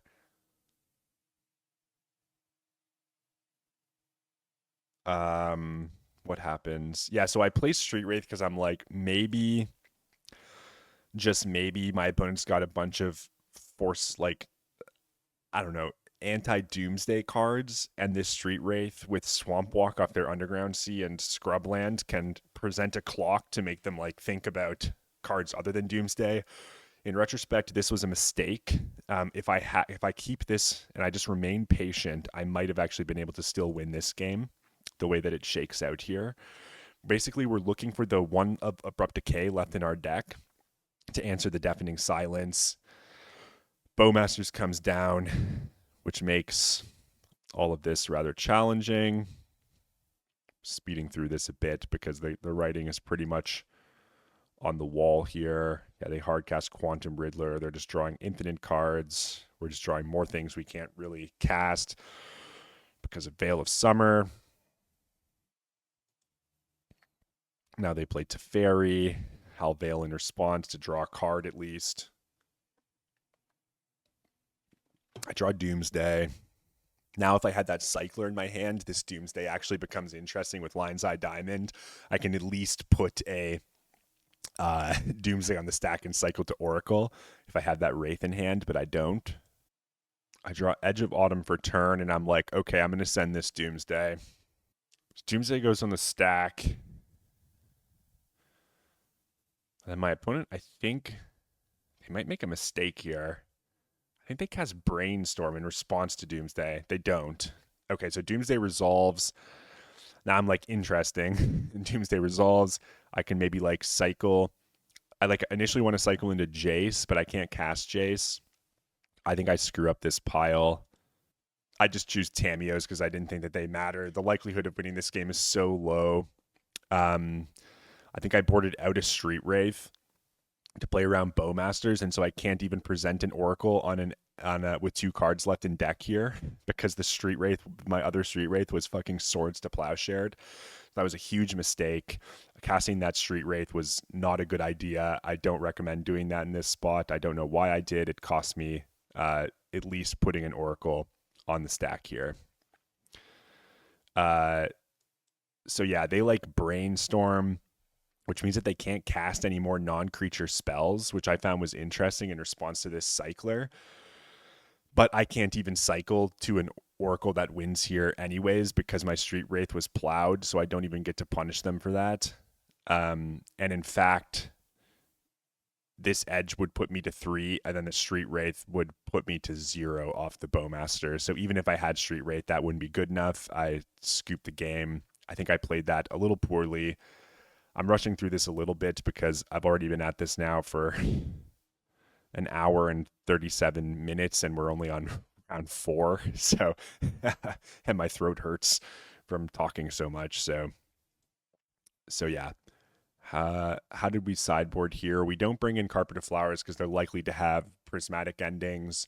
They have like Teferis to bounce it, and then they also have Leyline Bindings in their deck to trigger their beans. They're not playing red. As far as I'm aware, they're like a Sans red beans deck, so I have the Jason here, help counter oracles and whatnot. So yeah, we've got Decays in the deck, we've got Flusterstorm in the deck, and we've got Jace in the deck to fight against beans. Okay, so we're on the play for game number 2. We've got Dark Ritual, Thoughtseize, Abrupt Decay, Ponder, Brainstorm. This hand's pretty sweet. It's a cantrip away from a turn 2 Doomsday with protection. I'm going to lead on Thoughtseize here. Take a gander at my opponent's hand. They've got Brainstorm, Swords to Plowshares, Up the Beanstalk, Quantum Riddler, and Orcish Bowmasters. I decide to take the Brainstorm here because they don't really have anything that stops a Doomsday, and I'm going for a really quick Doomsday. So I don't want them to change the contents of their hand. I've peeked into their hand with Thoughtseize, and now I want to make sure that I know most of the cards in their hand as the game progresses so I can make my decisions accordingly. And I think that ends up paying out for us. Draw for turn, we pick up Flusterstorm, which is amazing. We're going to go Brainstorming here. I just want to find Doomsday, so I want to Brainstorm, put 2 cards back, and then crack into a Ponder to keep digging. I think I get rid of Jace because that can go into the pile. And I might get rid of Force because, like, I don't even really need to pitch anything. I've got these Flusterstorm and this Veil of Summer, which will beat top deck Force of Will off my opponent anyways. So I'm going to go for the Polluted Delta here. I'm going to get Tropical Island so that I have access to my Veil and my Abrupt Decay. The Abrupt Decay can kill a Bowmasters if that comes down next turn. It can also kill a Beans, although Beans isn't quite as threatening as Bowmasters from this position. I'm going to Ponder. I find the Doomsday. I find even Edge of Autumn and a Tamiyo. So I go Tamiyo on the bottom, Doomsday on top with Edge on top of that. I'll draw the Edge if my opponent Thoughtseizes me. Maybe they end up taking Veil or Flusterstorm. They leave me with Dark Ritual, Edge of Autumn. My opponent's going to fetch an end step. Probably go for Surveil Land here. Yep. I can't remember. They put Leyline Binding, so they didn't keep off the Meticulous Archive, which leads me to believe that they don't have a good card in their hand necessarily. Then they go for, I think, Up the Beanstalk here. And this is important. So opponent casts Beanstalk. Now I know 3 cards in their hand, and I don't know 3 more cards in their hand. And so we've got to do some reasoning here in order to determine how we want to proceed. We know that we're drawing Doomsday for turn. So I draw Doomsday for turn. I go Dark Ritual Doomsday, representing both Veil of Summer and Flusterstorm if they have Force of Will, and the Doomsday just resolves. So now, right, I actually have the option to just cycle into Brainstorm and just kill with Bob's Your Uncle on an empty deck.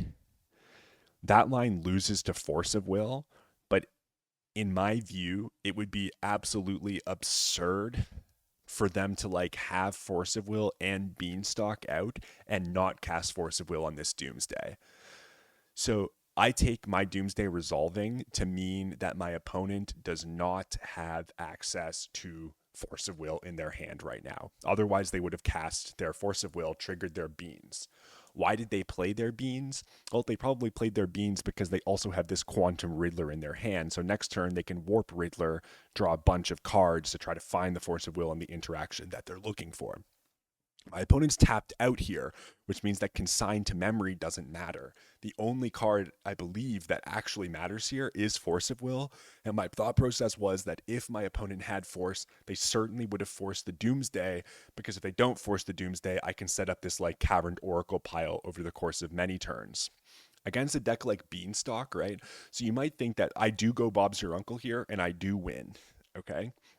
um, you could set up, right? Like you've got so much at your disposal. You could set up a Caverned Oracle pile here with maybe even a Thoughtseize that leverages your Flusterstorms and your Veil of Summers over the course of another 2 turns to try to set up this like super protected win.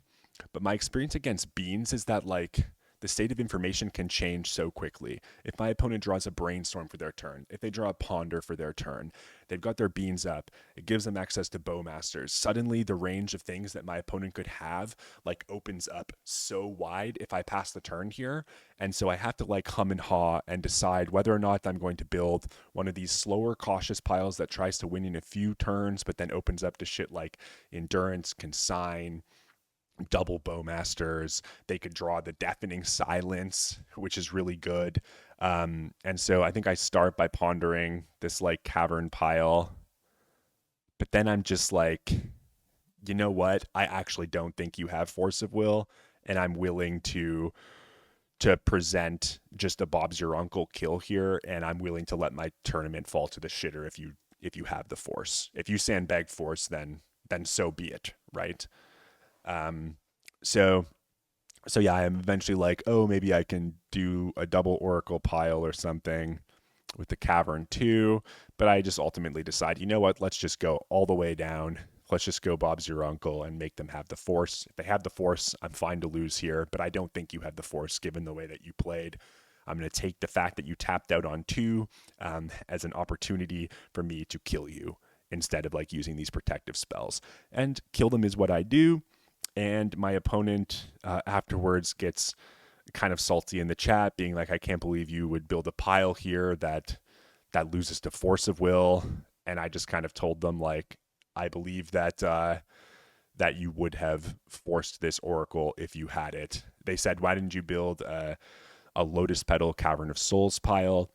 Well, in that case, you can still just Force of Will my Lotus Petal, and then I'm not casting Oracle till next turn. You're untapping, and the world becomes your oyster. You can maybe find Consign, all these other things.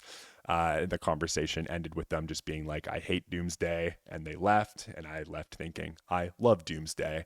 I'm not throwing any shade on my opponents here. I'm just discussing, because they like asked a valid question, why would I do this, right?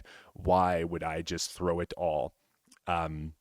Throw it all on the table here with a clean kill off Brainstorm, and that is because I believe that I know 3 cards in your hand, and I don't believe that you have the Force of Will, especially given that you binned this Leyline Binding off of your Meticulous Archive. So, yep, Oracle's on the stack. My opponent like waits like a number of minutes, which had me sweating because I'm like, do they have the Force or don't they have the Force? Like they're talking about why I would do this. And it turns out that they didn't have the Force, and we have advanced to 3-0, or is it 4-0 now? I can't even remember. 4-0. We're 4-0 in the event. Let's go to round number 5. Round number 5 begins with me searching up my opponent. This opponent's very, very nice.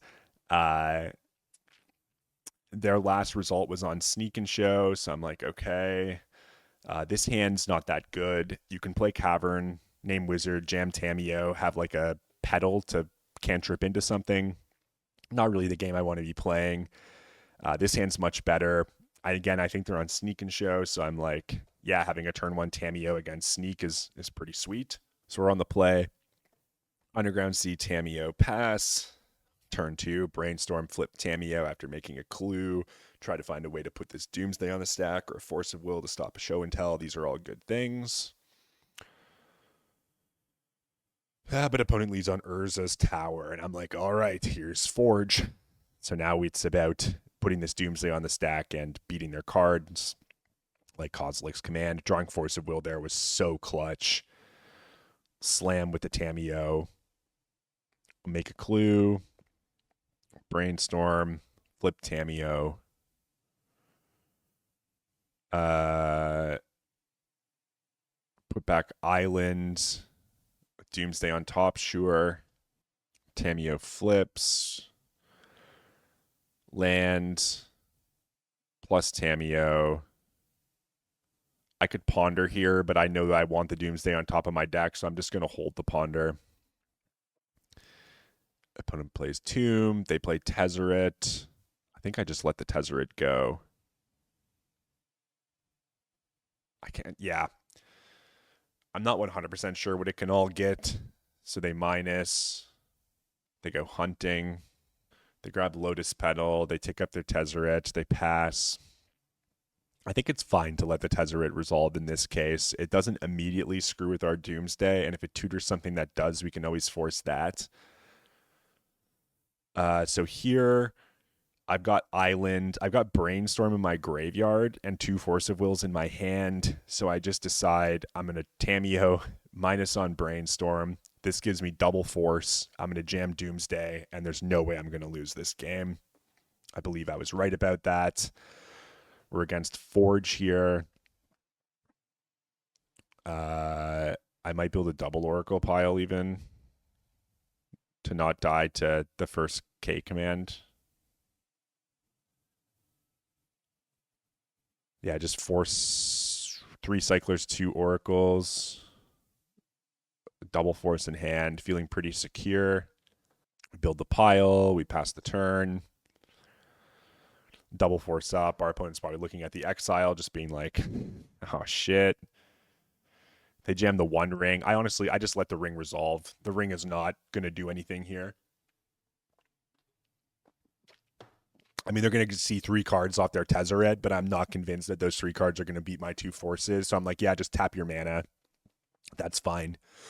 The more mana you tap here, the better it is for me. Tezzeret comes in, untaps the ring. They'll draw some more cards. Again, we have double force. I'm just not going to counter a 1 ring in this spot. If I hadn't resolved Doomsday, I probably would have countered the 1 ring, obviously, but we have the win locked up here. They've got 1 mana showing. We'll just do the old danceroo here. And just jam Oracle with double force backup. 1 card remaining in our deck. Bob's your uncle. Boarding out Veil of Summers, Cavern of Souls, and a Tamiyo. Boarding in Consign to Memory, Jace, Force of Negation, and then I think I want the Decays too, so I bring those in, and what do I end up cutting? 1 days on the draw. This I think is fine. So this is very similar to how I said I thought I should have sideboarded in the last game where I left the Flusterstorm in by mistake. This hand's like not that good. It's just a Tamiyo with a Decay, 5 land, so we've got a mullet. This hand gives us Force of Will. We've got Abrupt Decay. We've got Thoughtseize. The thing the hand's missing is a black source. So keeping this hand is a little risky because we don't have the black source. I end up bottoming Street Wraith, keeping Thoughtseize because I'm hoping that I just find the black source off of this ponder. We'll see that the deck kind of craps out on me in this game. They lead on Manifold Key. Pass. See what we draw for turn here. Ponder. We drew Lotus Petal. Force of Negation, consider Dark Ritual. I might keep this, and I think I hate that I do, now that I think about it. I really just need to find black mana to win this game. I think the reason I keep is like, okay, I've got this Dark Ritual, which I can cast off this Lotus Petal. I can put a Fawn into hand, which means that I can force and still have access to the Brainstorm on the next turn. But I think in retrospect, I should shuffle that, just looking for a land. Opponent just plays a turn 2 Karn. I'm going to have to force. I draw the Brainstorm. Or I draw Consider. I Brainstorm into really nothing here. Sorry, there's huge winds outside right now. Wild. Stuff's blowing everywhere. I decided to Thoughtseize them off of Petal. I'm glad I did. They had a Mystic Forge. Now they're left with just 2 lands in their hand. One of them is an Urza Saga, though, and that Saga is going to kill me. So yeah, this game didn't develop, I think, because I kept that Ponder when I should have shuffled it. So that's good to know. Draw Dark Ritual.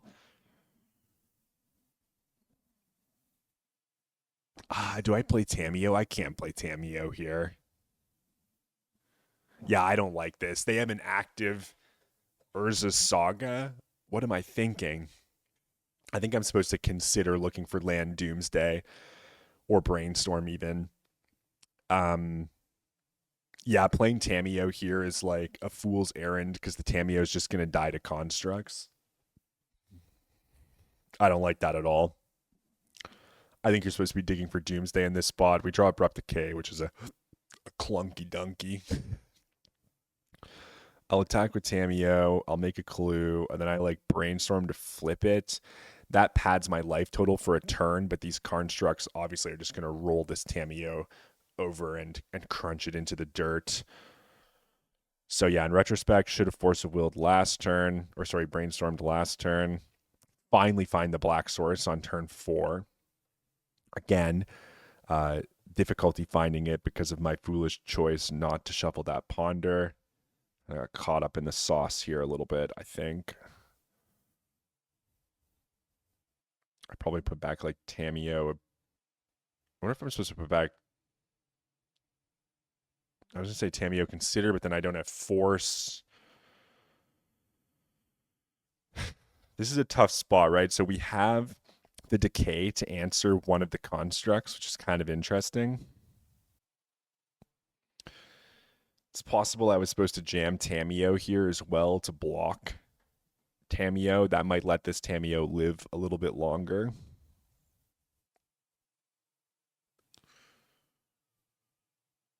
So yeah, if I end up with like Dark Ritual in my hand instead of this Abrupt Decay,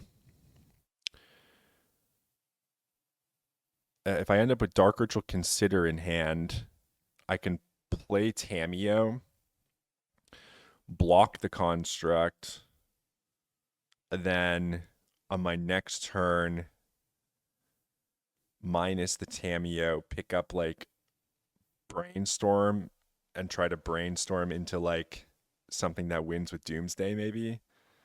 Opponent ends up having Glaring Fleshraker, which I decide to force because that's going to pressure my life total pretty quickly. They also just only have 1 card in hand. They go to kill the Tamiyo. I Undercity Sewer and end step. Misty Rainforest to the bin. I've got this Abrupt Decay for one of these constructs. I think I played this game pretty poorly. Maybe even this match more generally. Pretty poorly. I draw Thoughtseize. Opponent's going to attack me for 10. I'll decay one of the constructs. So yeah, this game just went disastrously, starting with the Ponder. I believe the failure to shuffle on that Ponder just set us down the wrong course. We find a Brainstorm. We find Dark Ritual Doomsday Street Rave, which is like hilarious. But at this point, we are not looking the best. So opponent's got 1 card in hand. They've got a construct. And I can actually present a win here next turn off this clue token if my opponent has nothing. What I do is I put Thoughtseize on top of my deck with Street Wraith on top of the Thoughtseize. I don't Dark Ritual Doomsday because that would put me to 6. which is a little risky against a construct if they do hit a couple of artifacts or something. Maybe they're sandbagging a Lotus Petal in their hand to pump the construct, maybe. But what I can do is if the turn comes back to me, I actually get to go Dark Ritual, Doomsday, and then I get to.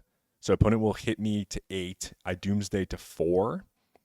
I cycle Street Wraith. I pick up Lion's Eye Diamond. I play Lion's Eye Diamond. And then I use the Lion's Eye Diamond to crack the clue. I've still got 2 blue mana open. I go Edge, Edge, Oracle, and my opponent's dead. So I do actually manage to get the nuts Brainstorm here. But we will see that our opponent grabs and top decks for turn the much more nuts Kozilek's Command.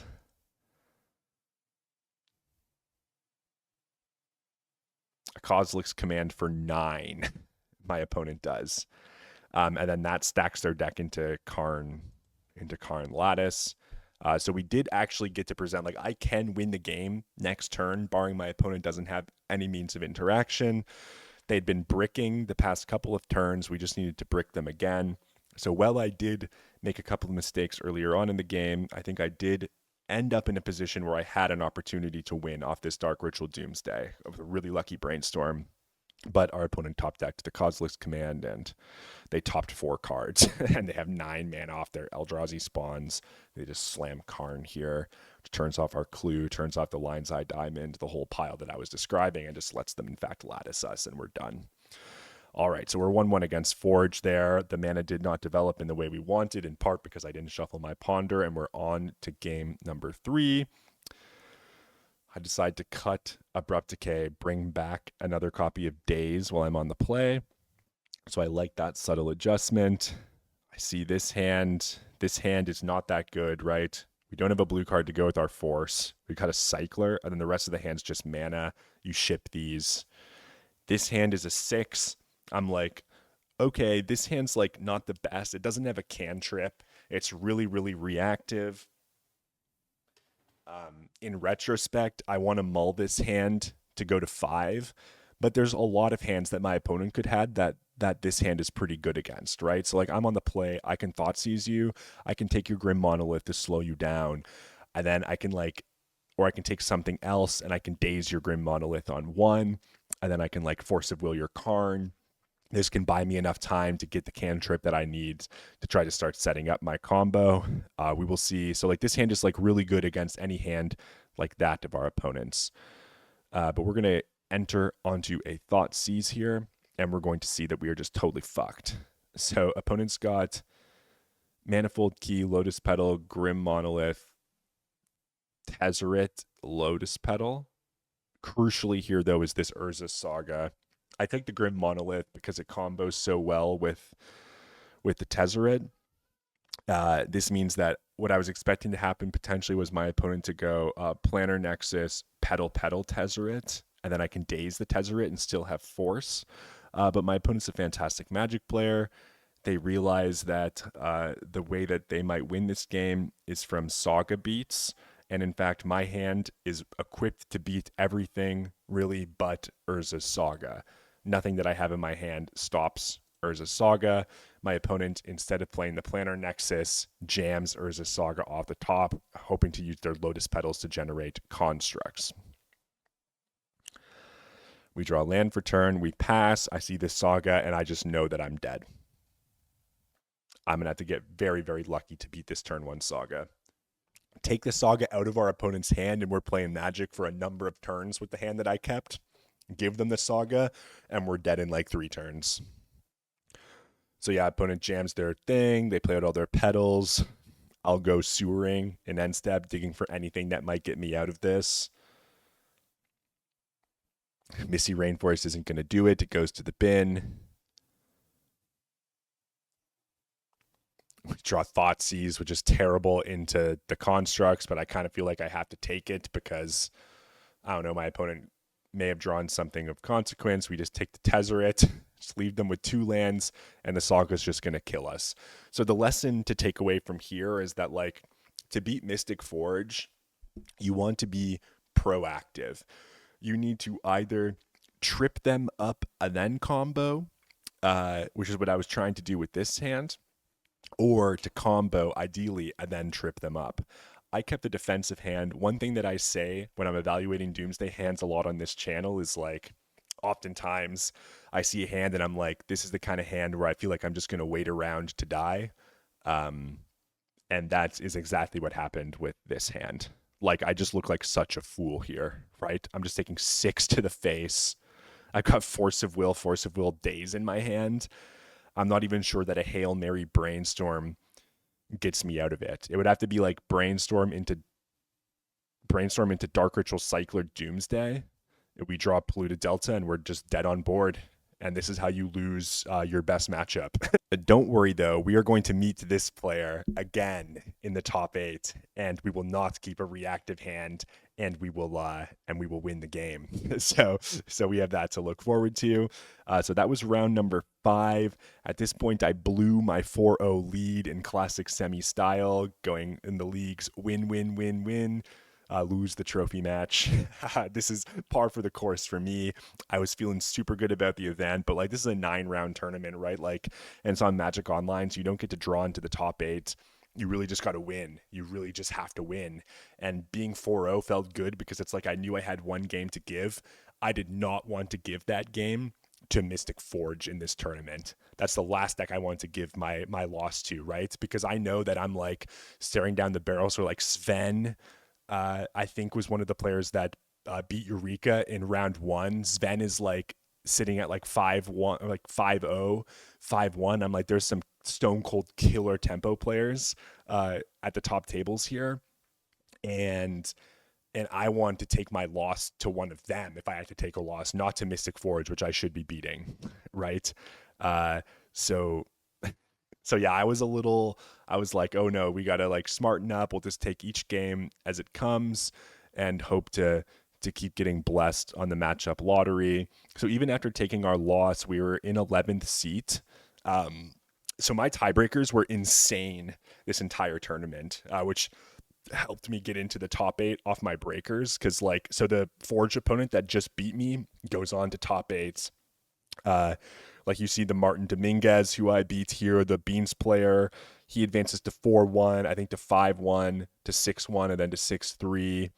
And there were some other players, this Vitor Carvalho, who I think I might play next, also does well. So I was carried by, I played against good opponents, and I was kind of to the top 8 by their successful records as well. So I thank all of you for all of my opponents for doing so well.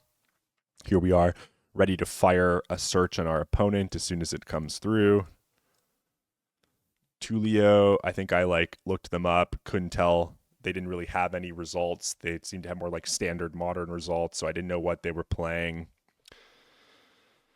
Did I mulligan a hand? I think I did. I mulliganed a hand, but I don't. Whatever. We'll just carry on. So I'm keeping this. I've got Tropical Island, Ponder, Force of Will. This is like the bug mana base in all its glory, right? Turbo Doomsday often doesn't have hands like this. The closest hand you get like this in Turbo Doomsday is Island, Cavern of Souls. Here we have Island, Tropical Island. Both of our blue sources. We do have the Veil to make this trop somewhat serviceable, but I'm a little worried here. But then our opponent plays Caracas, and I'm like, maybe they're playing Death and Taxes.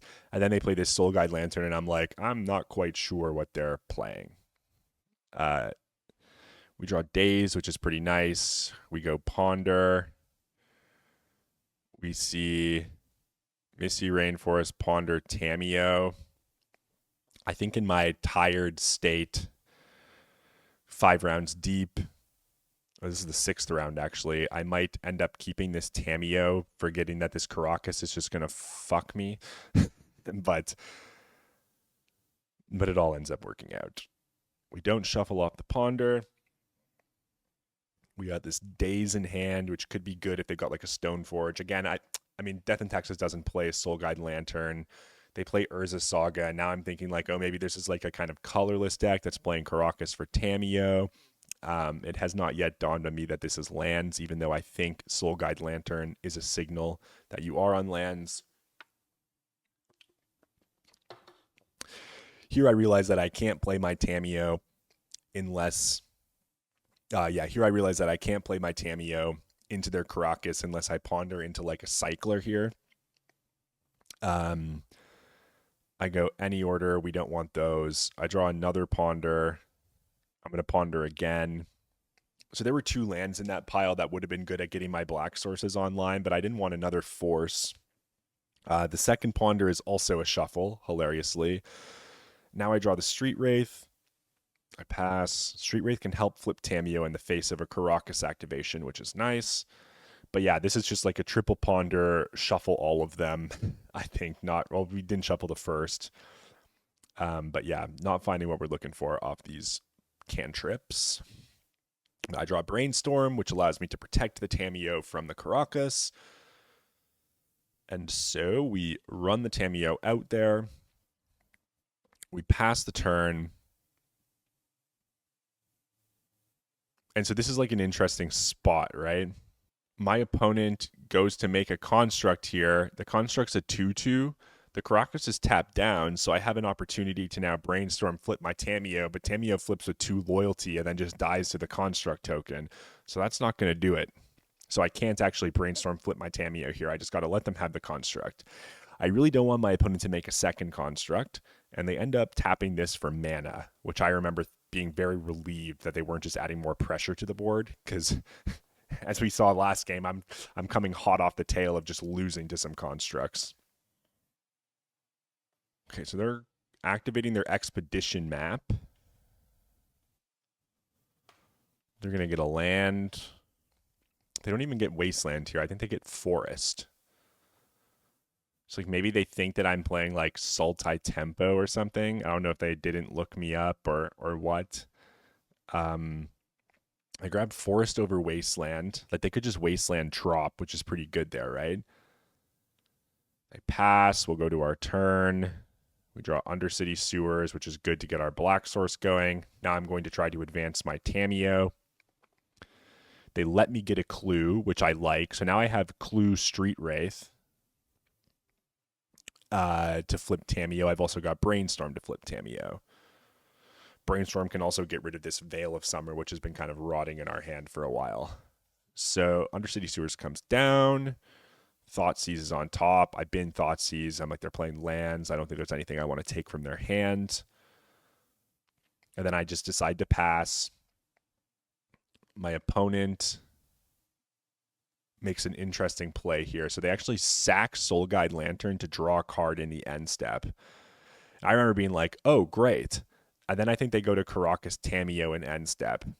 But now I can respond with Brainstorm and flip Tamiyo, and because they didn't make the second construct, they can no longer pressure the Tamiyo. So I'm going to flip Tamiyo to 2 loyalty. They'll be able to attack the Tamiyo for 1, dropping it to 1, and then I start the Tamiyo. Here, I go Veil of Summer with Doomsday on top of my deck, or maybe Brainstorm. In retrospect, I think the correct play was to put Veil on top of Brainstorm and then cast Consider in my opponent's end step. But I think my thought process was likely, why not keep holding double force up?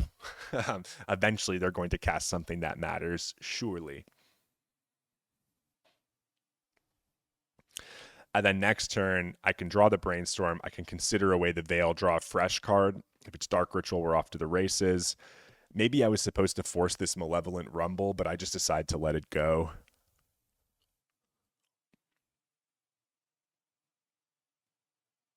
They end up grabbing Exploration. They play Yavimaya. They go to jam Exploration. I think I force the Exploration. Maybe I don't even do that. I probably should have countered the Malevolent Rumble. It was maybe pretty aggressive not to force that. It lets them find potentially Dark Depths, which is a way that I lose this game. I think I decide that another way I could lose this game is if my opponent can get a double Wasteland setup off of Exploration post Doomsday to pressure my mana. And so I decide that I'm going to force the Exploration to make sure things don't get out of hand anymore. Again, I'm not even sure if that's right. I probably should have just forced the Rumble, but c'est la vie. because Rumble drew them into the Life from the Loam there too, right? Like that was a really good Rumble.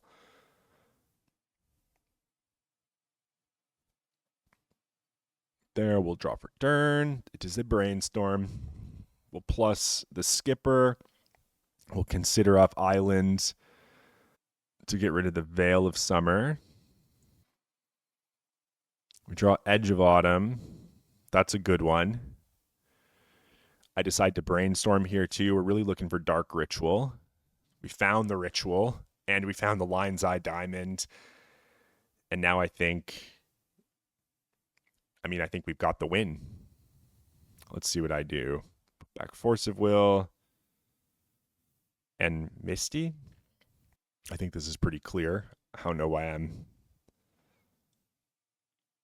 tanking so hard. Yeah, Force of Will, Misty. I'm like, what could they have main deck against me? They don't even have green mana up. So we can go Force of Will. Yeah, Doomsday. I might even build a double Oracle pile here, which is a little sketchy. I think anyone in their right mind would just go all the way down to Oracle. I was kind of worried about Endurance. Like I didn't want to just lose to Endurance.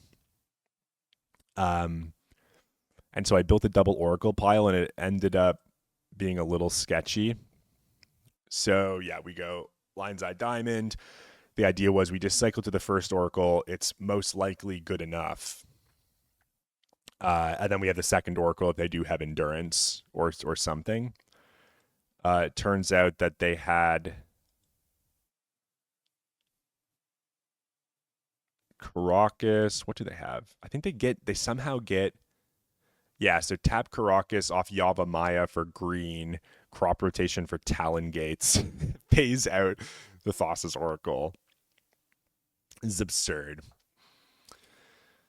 And so yeah, the Thassa gets phased out, and I'm just like, why didn't I just go for the kill? Like, I don't know why I left myself open to that as a thing that could happen.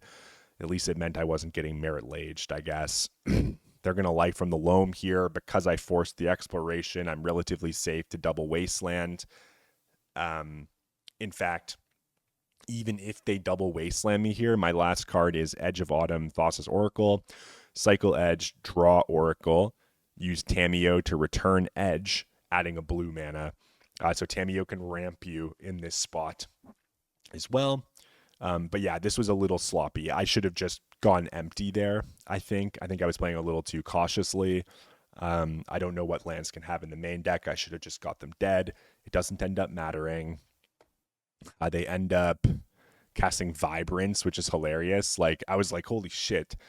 They've actually got access to like some different things. Like they can like bolt me to 2, and then like, I mean, my last card's Edge of Autumn, so like I'm not dead that way. They can kill Tamiyo. So if they had like Vibrance, kill Tamiyo plus double Wasteland somehow, then I'm cooked. So just kill your opponent. Don't get too fancy. Lands doesn't play main deck Endurance as far as I'm aware. Or you shouldn't need to worry about main deck Endurance against lands. They might have just one. And then I just draw Edge for turn. And then I Edge into the second Oracle. And we cut Veil of Summers and a Daze. We bring in Force Negations, Consign, and Jace Wielder of Mysteries. Force obviously being great against Life from the Loam, yada yada. And yes, I might just take a quick break here to rest the voice box before we proceed. I will be back in 2 seconds. I guess I wanted an Abrupt Decay in the deck just in case there's some hate-based permanent slips through. Decay also kills like Exploration, Mox Diamond. You might even want 2 Decays against lands.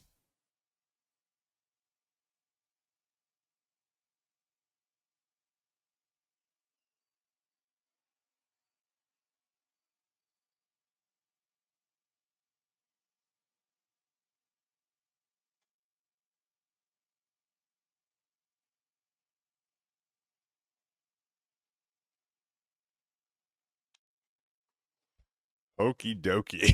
What has happened? Sorry, I just let this play while I left. Right. Okay. Yes. I mean, you probably have seen it. I'll probably fast forward it a little bit. But yeah, they led on double exploration. We got a turn 2 Doomsday with Force of Will backup. What are they doing? This is their turn 2. They're going to Malevolent Rumble. Do I force this Rumble or do I let it go to? I'm so reckless.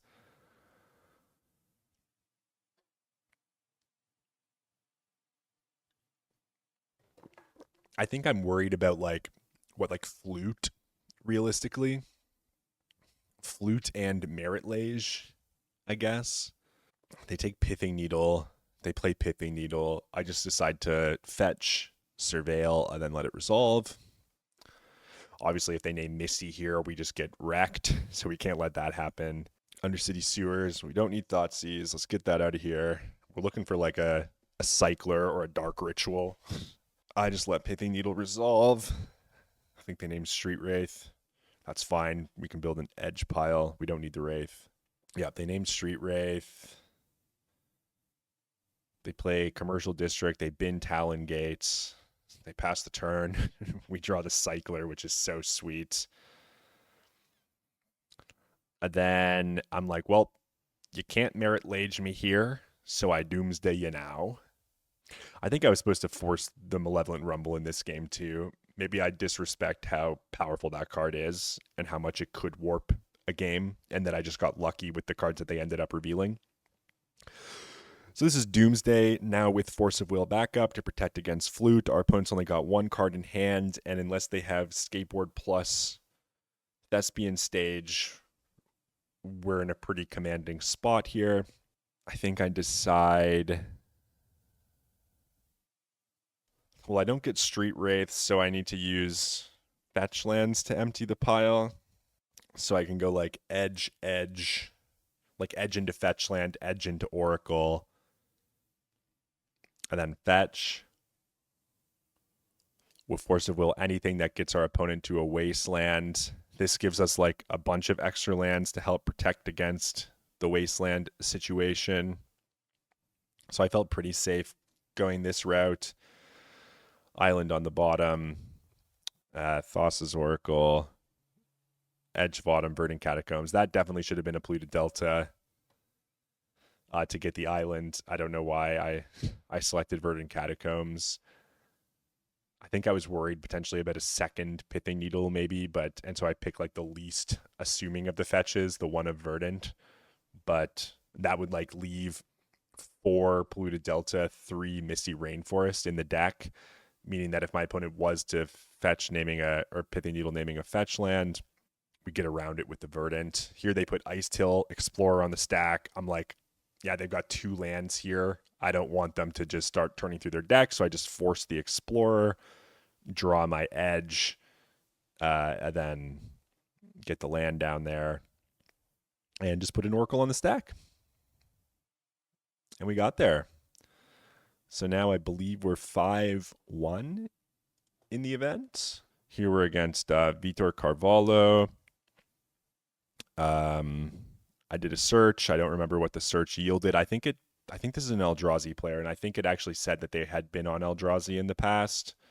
I'm on the play here. Obviously, this isn't the best hand against Eldrazi, but I'm like a little bit worried about a turn 1 Chalice out of Eldrazi, and Daze usually beats the turn 1 Chalice out of Eldrazi, and so I think I decide to keep this hand. It's got a Cycler to crack into the pile. It's got 2 cantrips and a Daze for some protection. It's not the best hand, but it's not the worst either. I remember seeing this modern avatar, then wondering if they were going to be on Mardu Energy. Don't worry, we won't get destroyed by that deck until much later on. We go turn 1 Underground Sea. We ponder. I find Dark Ritual. Second ponder underneath. So I want to Daze their Chalice. Then I want to fetch, ponder, find Doomsday, Dark Ritual. They play the Countryside, which is significant of Eldrazi. They play the Lotus Petal. They pitch the Petal, and they do indeed have the Chalice. Thank God we have the Daze. Otherwise, we would just be dead right here. Okay. So we do that. We draw Ponder. I'm going to fetch, get Island. I should have got Island there. That was loose for Wasteland purposes. Very loose for Wasteland purposes. This was an excellent Ponder, though. Pick up Force to pitch to consider. So now I'll force your turn to play, and then Dark Ritual Doomsday kill you. So they would need like a Cavern of Souls Thought-Knot Seer here to get out of this one. They have the Cavern of Souls, but they disspent their pedal on the Chalice of the Void, and so it seems that they're a turn behind. We'll draw the Doomsday, and we will end them. So this was very clearly supposed to be Island to play around Wasteland. That was really bad. Take note of that. That's good. It's really good to watch yourself play, especially with this kind of critical commentary, constructive commentary perspective, because like in the moment, you might not be thinking of everything and you think about something afterwards. So reviewing your play is always helpful. Island there means we don't get wastelanded. We're protecting our black source in hand. We play the Underground Sea, we go Dark Ritual Doomsday, and then we kill off the island with Brainstorm, which would be preferable. And so here they're representing Kozilek's command, make you draw a card. So we just need to make sure that there's no point at which we fall below one card in our deck. They can't use Kozilek's command to kill an Oracle. And so we have to build a pile like this in order to mitigate against Kozilek's command, which is the only thing that our opponent could have. So don't die to Kozilek's command unnecessarily. Recognize that 2 mana only means that Kozilek's command can't kill Oracle. It can only force you to draw a card. If your opponent only has 2 mana, you just build a Doomsday pile where there's 1 card left in your deck. You present the Oracle with 1 card left in your deck. Because they only have 2 mana, they can't spend X equals 2 to exile the Oracle or make you draw a card. Their only option is to make you draw a card. So you just build a pile where making you draw a card doesn't matter, such as a pile like this.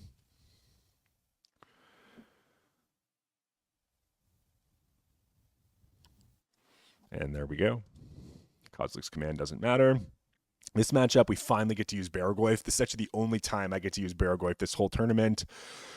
We trim down on Veil of Summers, Thassa's Oracle, Daze, Tamiyo, and then we bring in Abrupt Decays, Barrogoyf's Consigned to Memory, Jace Wielder of Mysteries, and Force of Negation.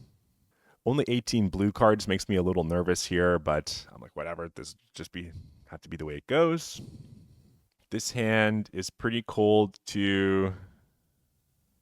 It's not that cold to Chalice because I've got Decay, but it's kind of just tire spinny. I want something proactive, right? I was trying to take that lesson of losing to Forge to Heart. We need something proactive in these aggressive Ancient Tomb decks because you just don't have time to kind of pussyfoot around with your cantrips, right? This hand's not that good, but if we find Doomsday off the top, like if we just peel Doomsday, we just win. Can't let the Chalice resolve, unfortunately. So we'll hit that with the Ponder. Go to our turn. Find Misty. I'll pass. Play Petal, pass, just to play around Chalice on 0 as a possibility. We board in Fawn for precisely that opening. You go up to 6 Fawn so that you have answers to the Chalice, more answers to Chalice. Lined up nicely. Opponent will just dumpster us here. This is insane. This card is so strong, Glaring Fleshraker. When you have 2 of them, it is like pretty much assuredly lights out. With the Eye of Ugin here too. Like this is just showing, like this is turn 2 and their turn 3 is going to be utterly insane. So I fetch here, we surveil, and I think Berry's on top. Yeah, the juicy little Berry's on top. And I'm like, well, maybe this Barrogoyf can beat these Fleshrakers. I was kind of worried, like, I mean, I guess Doomsday still just wins there, and maybe Barrogoyf's not good enough. But at the very least, I thought this Barrogoyf will bide me a little bit of time with lifelink for me to find what I'm looking for. I decided to play Berry off of Petal Land rather than Dark Ritual. I don't know if that was right or not. I think I wanted, because if I do find Doomsday, I want to be able to go Dark Ritual Doomsday and then cycle into Brainstorm and be able to play it. I get Tropical Island to leave open Abrupt Decay as a possible draw, and I slam this Baraglyph off the pedal. Playing it off pedal also pumps it by 1 as well, which is important for gaining more life. We also have the cheeky Street Wraith here to pump it yet again. But opponent is just going to unload on us. So yeah, they play Kozilek's command X equals 3, and I was like, okay, I think I'm dead. They make like 5 dudes. They still got eye. They're cycling, not even killing Baraglyph. They're just gonna kill me by jamming a bunch of Eldrazi's and like fireballing my life out. So there's a Thought-Knot Seer. Yeah, I basically kept Baraglyph and then just died to literal straight up glaring Fleshraker damage. I decide to keep the hand the same, move on to game number 2. And yes, we've got this hand. My opponent, I don't know if they were double queuing or what, but I was sitting here for a very, very long time looking at this hand. Obviously, I'm going to keep this hand. Turn 1, Dark Ritual Baraglyph is a fine start. Obviously, with this hand, I would much rather turn 1 Dark Ritual Doomsday. Baraglyph has the added benefit of like not worrying about Disruptor Flutes, Thorns of Amethyst, things like that. And so I knew that I was going to keep this hand, and while I was waiting here, I was just like debating on whether I wanted to cycle the Street Wraith right away before making any plays. And the conclusion that I came to was that if I cycle Street Wraith and hit exactly Lotus Petal, I get to go Dark Ritual, Baraglyph, Lotus Petal, hold up Consign, and then I've got like a 4/5 Baraglyph on turn 1 with Consign backup, which seems super good against my opponent's deck. And so I decide, while I'm waiting here for like 5 or 10 minutes, I decide that my Baraglyph is going to be the play, but that I'm going to cycle the Street Wraith first to take a lay of the land. And yeah, like my opponent must have been dangerously close to just losing to inactivity here. So we cycle and we do hit the Lotus Petal. So the calculations, they worked out. We play Petal. We get Underground Sea. We go turn 1 Dark Ritual. We play Baraglyph. And this is just a showcase of why the Doomsday is the best Baraglyph deck in the Legacy format, and that it's not even close, because any other deck would be spitting this Baraglyph out on turn 3, and by then they would already be facing down a few big chunkers. The fact that we just could go on the play, Dark Ritual, Baraglyph, Lotus Petal, Hold Up Consign. Opponent plays City of Traders. They jam this Thorn of Amethyst, and I thought one of the only ways they can remove this Baraglyph is via a Kozilek's command, and so I'm just going to let the Thorn resolve. I can play Consign off 1 mana here, and the Thorn of Amethyst does not stop more Baraglyphs from coming down, so we smash for 3 here. I go no response. I mill. We hit Doomsday. We don't hit a Goyf here. I could ponder for 2 mana, or I could just pass with Consign up. And I decide to just pass with Consign up. Another option is to like Oracle, putting anything that isn't a Baraglyph on the bottom of your deck. Getting another chump blocker in case it comes to a race, but that can come down later on. Another reason why I like the Oracle being in hand in this spot is because it does act as a chump blocker if it does come to a damage race. So opponent does not have the Cavern. They're going to present a Thought-Knot Seer. I consign it. I just consign it. We draw Force of Negation for hand, for turn, which is like kind of good, but most of the things at this point that I'm worried about are creatures. I'm like, yeah, we're pretty likely to hit a Baraglyph here. Let's just smash for 5, obviously. And I mean, this is Baraglyph in action. The bars are filled with them. Here's another one. I'm like, yeah, I'll tap out a Fawn here. Let's just slam another 5/6 lifelinker. That's going to draw me more cards. This Baraglyph comes down, and I'm just thinking, like, you burned your city. you were prepared to fight against Doomsday with your Thought-Knot Seers, and now you've just fallen too far behind to my 5/6s.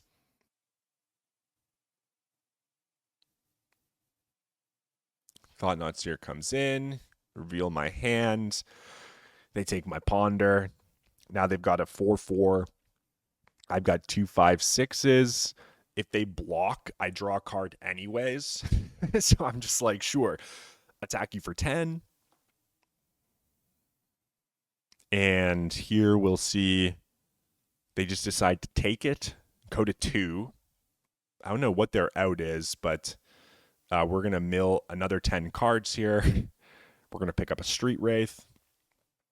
Pretty sick value. And then the third Baraglyph is revealed off the second trigger, and our opponent promptly scoops the game. And we are, what does that make us? 6-1 or something? 1, 2, 3, 4, 5, 6, 7. Yeah, 6-1. But there's still 2 more rounds of Swiss to go. So right here, for some reason, MTG Goldfish is just not loading my opponent's results, and so I have no idea what they're doing. My internet's like screwed up. I can't seem to open their finishes, and so I just decide, whatever, we're going in blind. This hand, so here I'm on the draw. I'll keep this hand. My opponent, I believe, is just going to lead on Underground Sea. And this is where I'm like, this is where my tournament comes to an end. But then they just play Underground Sea and pass. And so I'm like, maybe this is Tempo Doomsday. I make a mistake here. Okay, maybe this is Tempo Doomsday.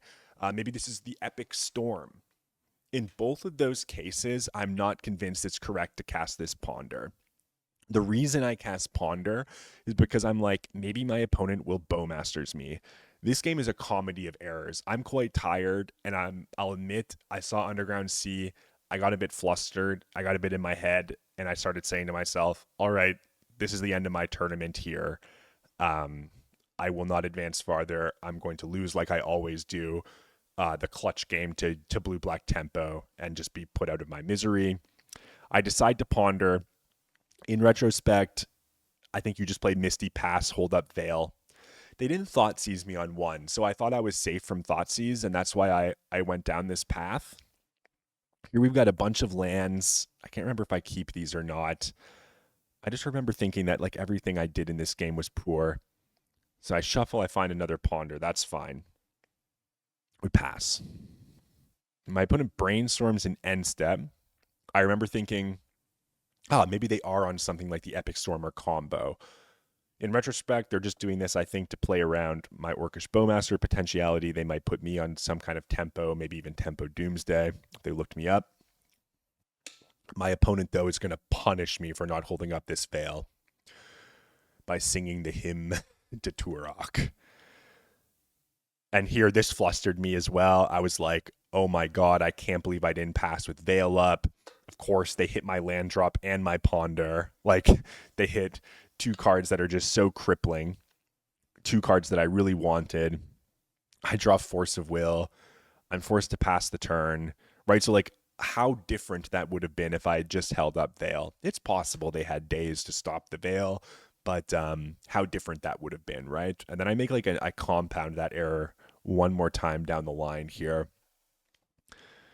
Opponent goes land, and then I think they go, yeah, Tamiyo.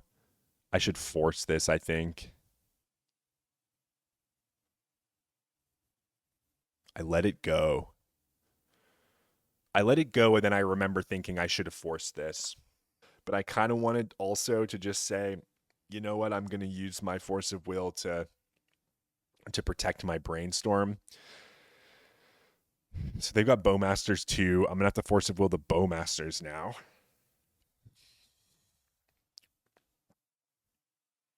Pitch the Oracle. That works. Thankfully, they didn't have days. I Brainstorm here, and then I make another really bad decision. So this is actually like really good, right? Like this hand is pretty solid.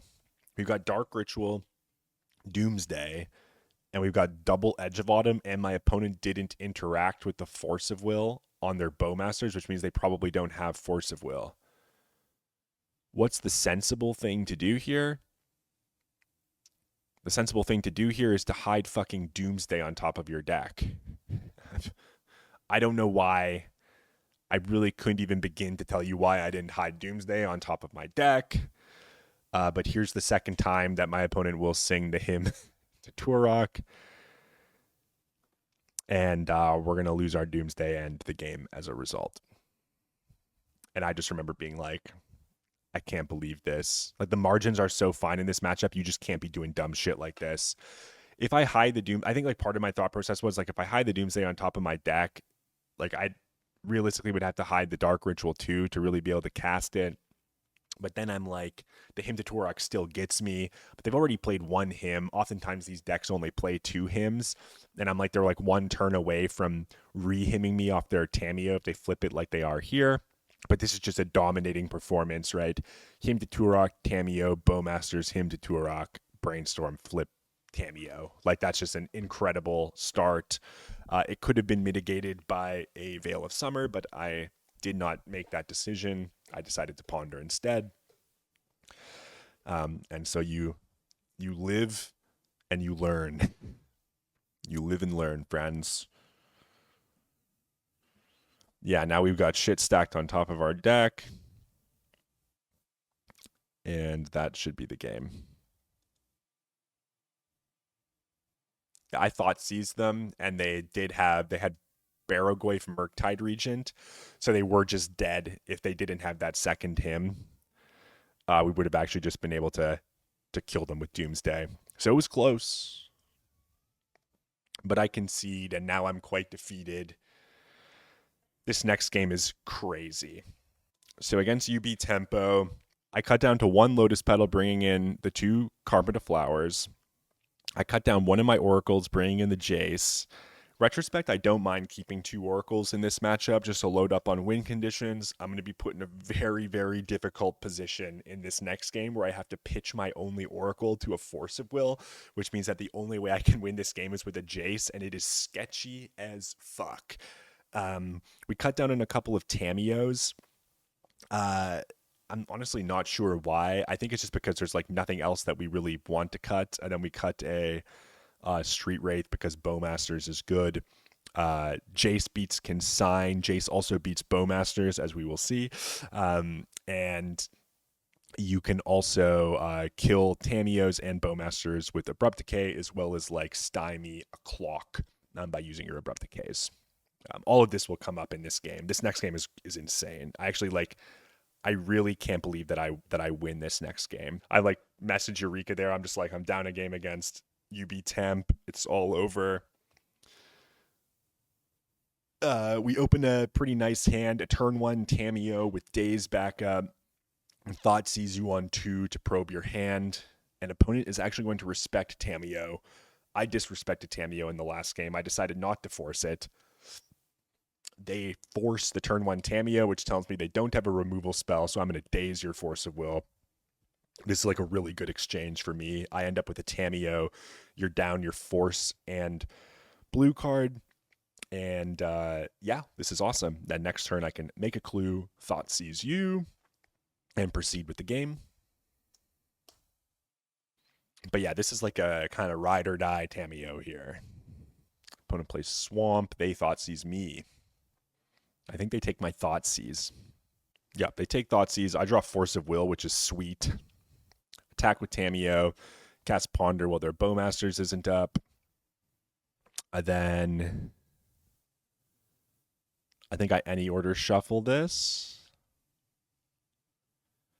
If they have like Bowmasters and it resolves, those two Ponders and Jace is kind of like terrible.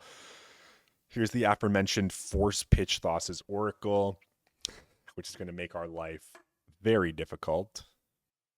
Opponent came with 2 answers for Tamiyo. So they go to snuff out my Tamiyo, and I'm like, I'm going to force to protect it. I'm all in on this Tamiyo. You've already dazed to try to, or forced to try to stop it. I've dazed your Force, and now I'm going to force your snuff out. Tamiyo survives. The issue now, though, becomes I have no Oracle in my deck and no answer to an Orcish Bowmasters, which makes my Tamiyo pretty bad.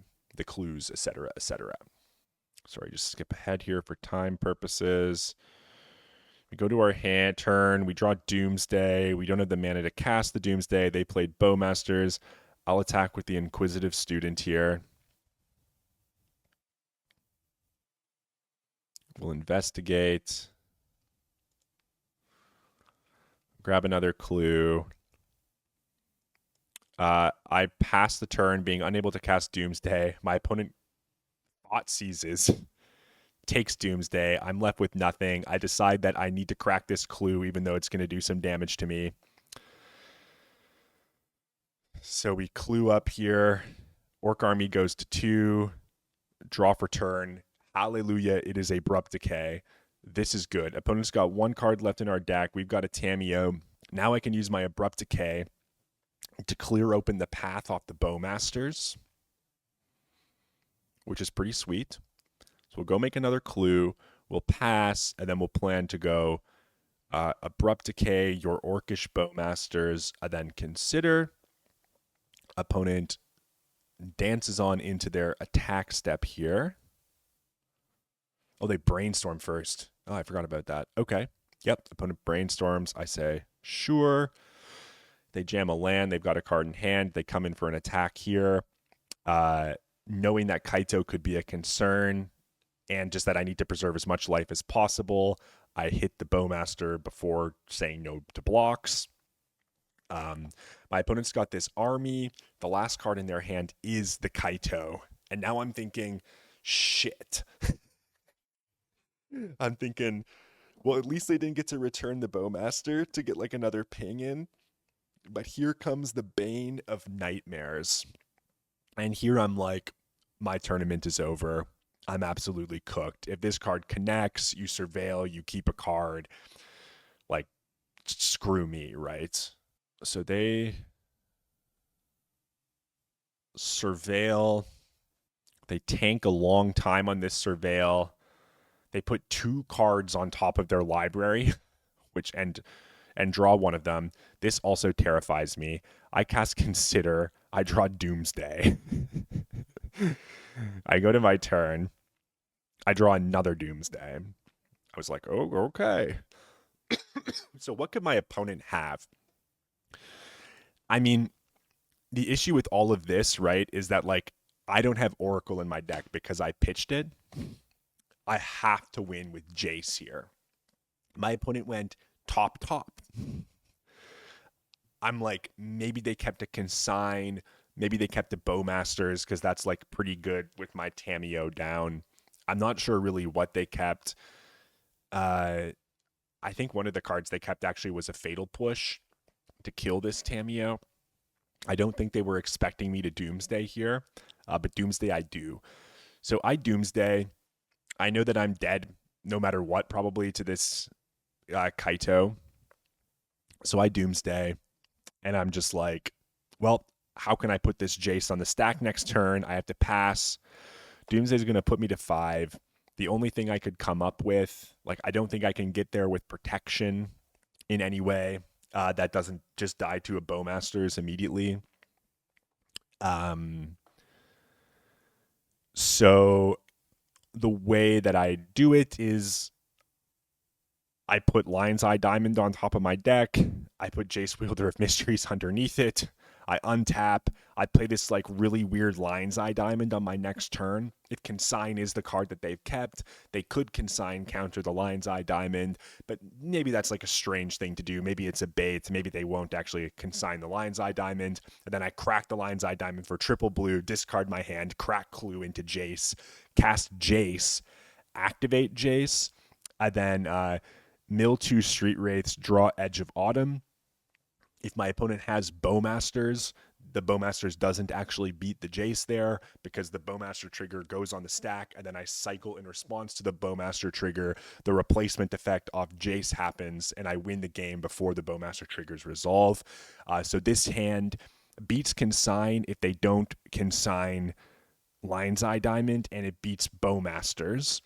it loses to any counter magic, but this Doomsday resolved. So I'm like, this is the only shot I have as far as I'm aware. If anyone has like a pile that can beat more things here, like let me know. It's possible with like 3 underground seas. There's a way to like leverage Carpet of Flowers and more clues to get an extra card in your hand. I didn't reason to that point. And so, yeah, I end up with the pile that I described. We're all in on Jace because we pitched our Oracle. And so, yes, we're going to go to 5. Our opponent's going to attack us. We can chump block the Kaito. Even if they kill Tamiyo or like tap Tamiyo down with Kaito, we still just go to 2 and we can beat that, and we beat Bowmasters. So if we go to 2, we draw LED, we play LED, we'll take 1 damage off the clue to put the Jace into our hand. We go to 1 that way. Or maybe Bowmasters does kill me if I'm at 2, because the Bowmasters pings when it enters. So yeah, I think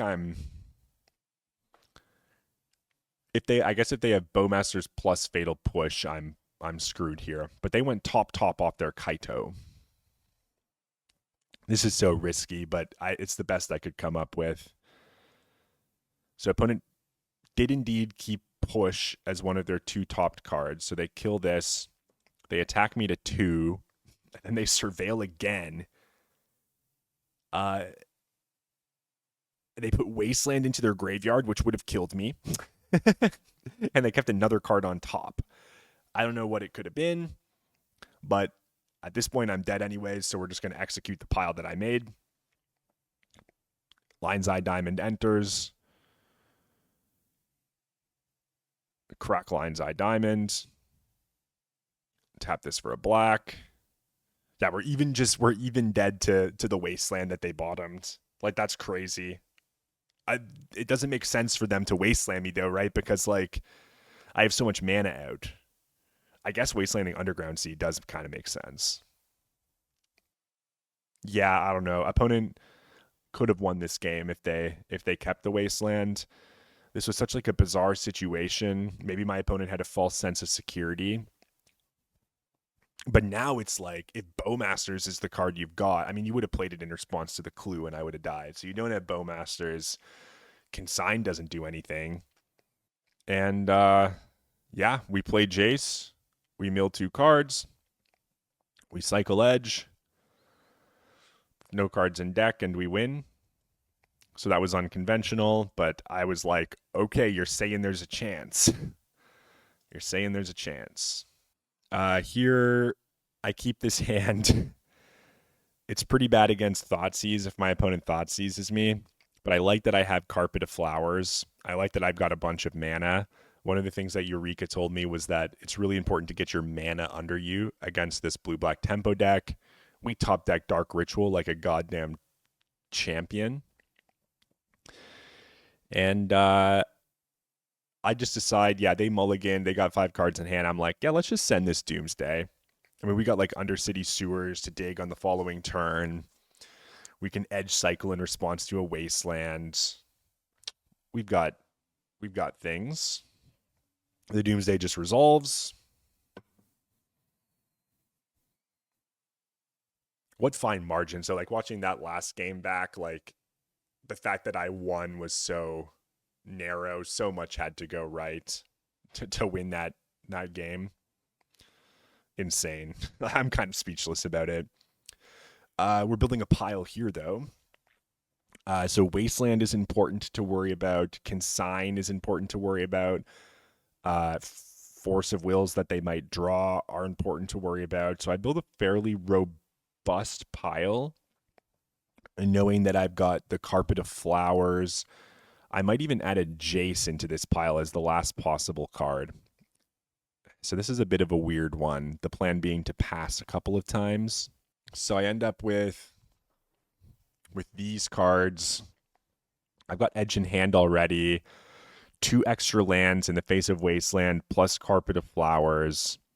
That means that one of my fetches are useless, but I do still have this Undercity Sewers. My plan is just to like draw Thoughtseize, Thoughtseize you, play Undercity Sewers, pass, and then next turn I cycle to Cavern Oracle, and then I still have Jace for the following turn if they develop into their islands.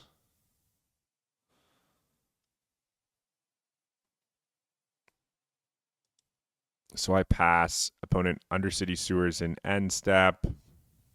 They put Shieldred's Edict into their graveyard. They go Wasteland.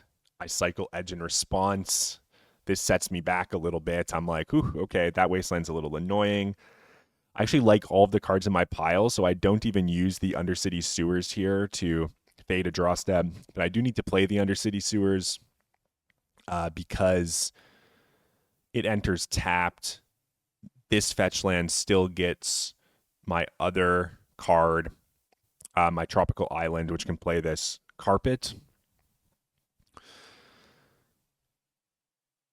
So I pass. Opponent plays another Wasteland.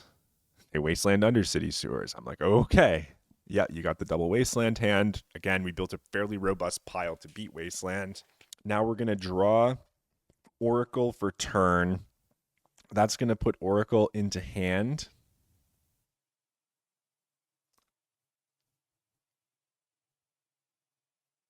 Which is a little risky if they top deck Thoughtseize.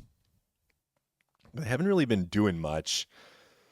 So I go pick up Tropical Island. I now deploy my Carpet of Flowers. I go to second main phase. I add black, and I Thoughtseize my opponent. So now if they like have double consign or something and they end up playing another island, I can go Cavern of Souls, add 2 blue off Carpet, and then JCU. They just have nothing. So I take their Bowmasters, and now we just need to fade consign on one draw step.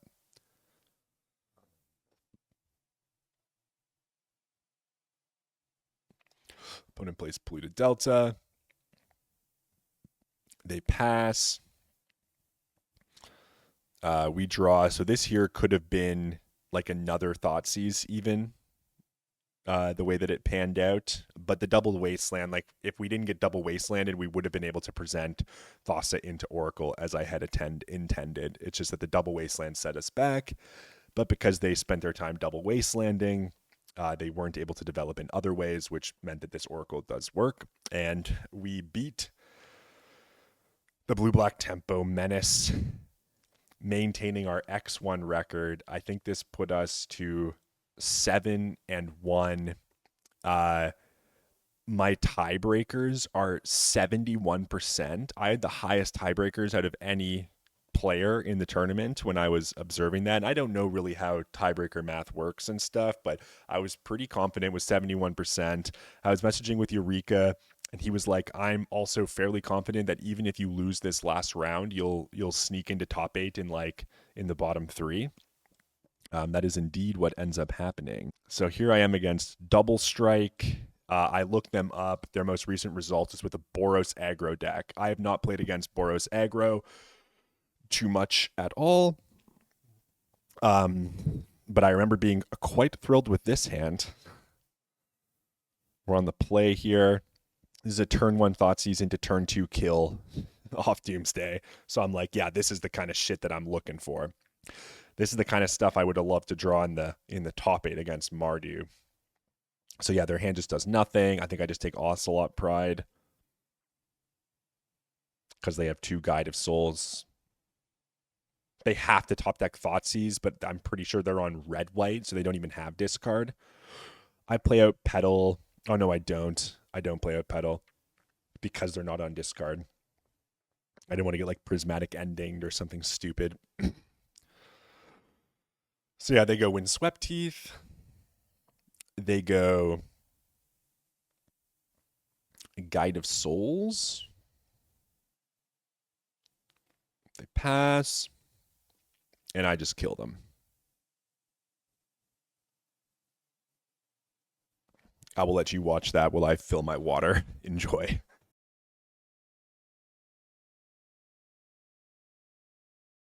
And Bob's your uncle. We cycle Edge of Autumn, pick up our Lotus Petal, use the Lotus Petal to cast the Brainstorm. That kills our opponent. Boom, boom, boom. Sorry, just skipping through this. We all know the drill. We've been watching the channel for a while. We know how this works. Yeah, they're just on straight red whites. They got 4 Deafening Silence and 3 Pyroblasts, so we need to make sure Deafening Silence doesn't resolve, basically. This hand flips Tamiyo on 1. I know that that's like pretty bad, so this is my mistake. I lose this match. I think this is a good matchup for Doomsday on paper. And I lose to Mardu Energy again in the top 4. I believe that I won the pre-board games in both of those matchups. Then it just so happened that I was given these like very convincing Tamiyo hands, which just like I just can't keep this, right? Like I'm like so like, oh my gosh, I can go turn 1 Tamiyo, flip Tamiyo off Brainstorm. It's like whoop-de-doo, it'll get Pyroblasted, right? Like, is this Force of Will really gonna hold down the fort long enough to make it last? Maybe, but I'm probably just gonna get buried. In any case, I go for the Tamiyo, flip Tamiyo off Brainstorm. We draw Abrupt Decay, which is pretty sick at protecting the Tamiyo as well. So I'm like, oh, okay. You know, you're saying there's a chance. Let's hide the Decay on top. Flip the Tamiyo. We'll plus the Tamiyo. We'll force your next creature. And then we'll like Abrupt Decay the Guide in response to the creature after that. By then, we're like fairly close to 8. You're not playing Bowmasters. I can turbo my Tamiyo, draw half my deck, and kill you with Doomsday. The nice thing, right, when you alt Tamiyo in this deck, you are almost always guaranteed to win. It's almost equivalent to casting Peer into the Abyss. I mean, it is equivalent to casting Peer into the Abyss, but in the same way that like when Storm casts Peer, you win here as well. So yeah, we've got the Force of Will for your Pyroblast, so Tamiyo lives to see another day. Opponent goes for an attack. It gets whittled down. I draw the Abrupt Decay, which is pretty good here. So I decide to tick up on Tamiyo again. There's a world where maybe I'm supposed to tick down, pick up Brainstorm. Just say Tamiyo's job was to do just that and try to find Doomsday. Instead, I'm living the Tamiyo dream here. Here I make a mistake. So here I'm like, this is going to come in, create a bunch of energy, which means that this thing's soon going to go. So I decide to Abrupt Decay in response to the Ajani because I'm like, okay, they've got 2 creatures. Tamiyo goes to 8. They can attack the Tamiyo to 7, and then I still alt and win on the following turn. I also did something. I played the wrong land on the last turn as well. I was supposed to play Misty Rainforest to fetch away this Lion's Eye Diamond, so that was a mistake. I should not end up with LED here. Opponent has Goblin Bombardment, which just shits all over my entire plan, right? Like any non-haste creature that they could play, as far as I'm aware, doesn't challenge this Tamiyo. Now they can attack the Tamiyo to 7. They can sack the fucking cat, deal another damage to Tamiyo, which flips a Ajani, makes a cat, and then does more damage to Tamiyo. And so the Ajani just buries me. If they don't have this bombardment, I'm fairly confident we get there here. The fact that they have exactly bombardment in conjunction with the Ajani means that now they've got a Planeswalker ticking up value. I can't alt, and we're just like in a super bad spot. So Tamiyo goes to 6, and this is just like, it just works out so perfect for them. Tamiyo goes to 5 off the Ajani. So even if I minus Tamiyo, get back Abrupt Decay, kill Ajani, I'm still losing Tamiyo on the 2 damage attack off the cat. So I decide just to tick up. Let's just make them focus on this. Maybe I can find my way to a Doomsday here, like next turn or something. That was maybe a mistake too. Maybe they're if not getting Abrupt Decay, I'm just supposed to pick up Brainstorm. It didn't help that I didn't shuffle away this Lion's Eye Diamond either. So this is all partly my fault. But yeah, the Ajani just shows me why like this deck has been destroying blue-black tempo probably all day, beating up on Tamiyo's. You just can't rely on Tamiyo in the way that I tried to rely on it in this matchup. It would be much better just to be doing, getting rid of it earlier, trying to make a move. Because now you see me here, I'm like, okay, I guess I gotta pivot to find Doomsday now. Let's use this Tamiyo. Let's cast Brainstorm. I'm gonna try to get rid of these two bad cards in my hand. And they don't find us the Doomsday. We can go those two back. We can shuffle.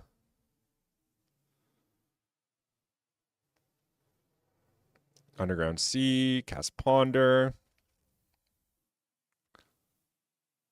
No Doomsday again. So we'll any order shuffle, draw Force of Will, play out Tamiyo, I guess, to, I don't know, distract them. They play Voice of Victory, and now this one's pretty cooked, pretty dead. Basically, we found like a land. Even if we find Doomsday there, we just die to Goblin Bombardment. Game number 3 here with another Tamiyo hand. This Tamiyo hand, however, I like even better than the last one because I've got Thoughtseize, I've got Daze, and I've got Force of Will to protect it. So I can go turn 1 Tamiyo, I can Daze your answer, and then I can Thoughtseize you, and I can Force of Will what you've got. I decided to get Island here. Maybe that was a mistake because it means I can't Thoughtseize. Ooh. Yeah, maybe I'm not supposed to worry about Wasteland. But I was also like, look, I've got Ponder, Brainstorm, Daze, a bunch of things that I can use. This Island 4, it would be a damn shame if I got taken off my mana here. They've got Deafening Silence. I decide to Daze the Deafening Silence. We draw another Force for turn. I'm like, okay, I've got double Force in hand. I'm going to attack with my Tamiyo. I'm going to flip my Tamiyo. And then I'm going to use these Force of Wills to protect the Tamiyo. We hit up this Undercity Sewers. I put Thoughtseize on top with Undercity Sewers on top of that. I plus Tamiyo. I feel like I'm in a pretty good spot here, right? Like Tamiyo's at 4. They don't have any threats on the board. We're in a better position than we were last game. I'm feeling like I can actually protect this queen all the way down. Except the little fucking skipper's about to show up. And this caught me completely off guard. I was feeling very good about this game in this spot. And then they play Hexing Squelcher, and I am dead. Wow. I was a bit flabbergasted here. I forgot this card was in the deck. This shuts off my entire hand. I can no longer ride this Tamiyo to victory because it also pressures the Tamiyo's development, especially in conjunction with like any other 2-powered creature. We get Undercity Sewers. I Brainstorm here. Maybe I was supposed to put down the... Oh, I think I knew Thoughtseize was on top. What I wanted to do was Brainstorm into an untapped black source so that I could Thoughtseize my opponent. I don't hit the untapped black source. I bin the Fawn, which doesn't do anything. I tick up the Tamiyo. There's still hope. Opponent plays Guide of Souls. They do draw the Wasteland, but it's like a Wasteland that's late. So now they can Wasteland my Sewers. They play an uncounterable Static Prison. They Wasteland my land. And yeah, I literally just, yeah. So yeah, I thought I was actually going to be able to ride that to victory, but it turned out that it wasn't the case. We find a Doomsday here, but it's just too late. We have to basically pick up the Doomsday. We have to pick up Underground Sea. And then we have to ponder, try to find Dark Ritual. Opponents only got 2 cards in hand, so there is hope. I'll take C. I'll Thoughtseize you to try to stymie any more development. They've got Pyroblast, Voice of Victory. I take Pyroblast because that's ultimately going to challenge my Oracle, although that's not true because I have Cavern of Souls. I think I was supposed to take Voice of Victory there. Yeah, this was poor. I think I take Voice of Victory there. That stymies their clock because now they've got Voice of Victory with this, with Guide of Souls, which is going to pump so much energy. Yeah, I think I was just really tired. I don't know. I think you take Voice, you leave them with Pyroblast only because you've got Cavern of Souls. But I suppose I took Pyroblast because I also need this Ponder to resolve in order to find the Doomsday, or like the Dark Ritual to pair with this Doomsday. So if I don't take Pyroblast, I take Voice of Victory, they Pyroblast Ponder, and then I'm kind of still like up Shit's Creek without a paddle, right? I don't think those are good enough.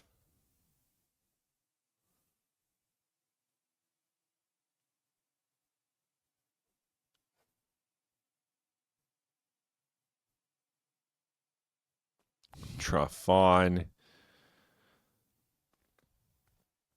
We'll name Wizard preemptively. Opponent's going to draw a card. They're going to attack. And now I think we can still win, funnily enough, if we peel Dark Ritual here. Maybe that's not true. No, it's not true. I needed Brainstorm there. I draw Petal, and I'm dead.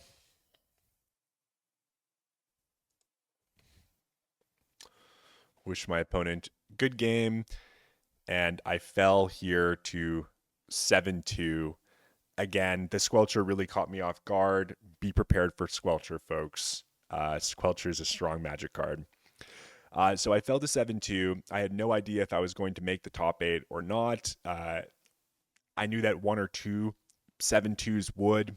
I knew that a lot of the opponents that I beat and lost to continue to do very well in the tournament. So my breakers were much higher than everybody else's. I actually think that going into this last round, I was in second place, second seat underneath the EXO player, the 4'd player on EXO. And so my partner had gotten home from work. I jammed some salad, then waited for the round to end, and it turns out that we made it into the top 8 in 7th place. At this point, I was stoked. This was my 3rd showcase top 8. I was just happy to be in the top 8. In my view, I got the entry to the Legacy Showcase qualifier, the new avatar, a bunch of treasure chests. Everything from this point on is just upside. So rather than be stressed out, I'm just going to have a good time. We pair into the Forge player that beat us in the Swiss. I'm like, and he's like, we meet again. Or they're like, we meet again. Wish them luck. And yeah, we press on here. And so, yeah, this will conclude the video. We're going to watch the remaining games here. I thank my opponent for doing so well, for helping my tiebreakers, allowing me to sneak in on X2. And opponent, so I mull my first hand because it doesn't have lands. This hand's pretty bad. It doesn't have, I mean, it's good in that it's got a very strong turn 1 play in Doomsday. What it's missing is this Ponder being a force of will. I gotta hope my opponent's hand's not too busted if I want to win this game. It turns out that my opponent's hand is absolutely fucking cracked. And so they go turn 1 Ancient Tomb, Grim Monolith, Tezzeret. Use Tezzeret to untap Grim Monolith, play Lotus Petal, put another counter on the Tezzeret, tap the Grim Monolith, tap this, jam the One Ring. And you would think that they're done, but I don't actually think they're even done here. One Ring, tap the One Ring, draw a card, pass. So I was like, whoa, that's a pretty good start. They're gonna see a boatload of hands. So next turn they're gonna draw a card for turn. They're gonna draw 2 off the ring, and then they're gonna draw 3 more for ring. So they're gonna go up to 8 cards next turn in hand.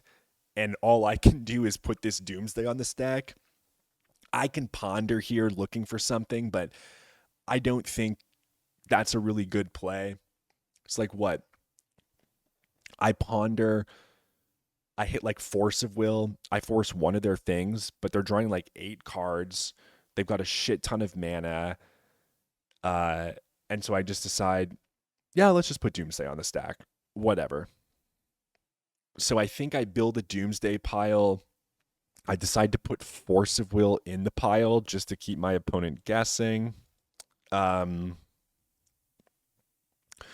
the pile was Underground Sea on the bottom with Force of Will on top, followed by Thassa's Oracle, Street Wraith, Street Wraith. The idea being that, I don't know, if my opponent somehow just misses, I can just go Wraith, Wraith, Thassa's Oracle. If my opponent doesn't present like a crazy clock, I can go like Cycle Street Wraith, ponder into Force of Will, and then pass, and then present a Force Protected Oracle the following turn. With a fetch land to play around Kozilek's command, right? So there's like some leniency to this hand. In retrospect, I probably should have tried to construct something that beat a Disruptor Flute as well. But we will see that our opponent just, shows us why this Forge deck on the play is very strong. Losing that last round as well was unfortunate. If I had won it, I would have been on the play for the top 8, which would have been good.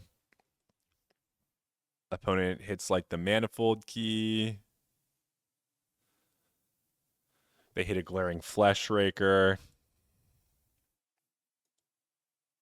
And then they eventually get to Karn plus Disruptor Flute. And I die. I was like, wow, that was a really nice hand. GG's. We both had the nuts planned, but I got the play. My hand wasn't quite nuts. My hand would be nuts if I had the Force. Then I think I win that game. But, opponent was, here to put us to the test, showing us why, well, I think Doomsday has a good game against Forge.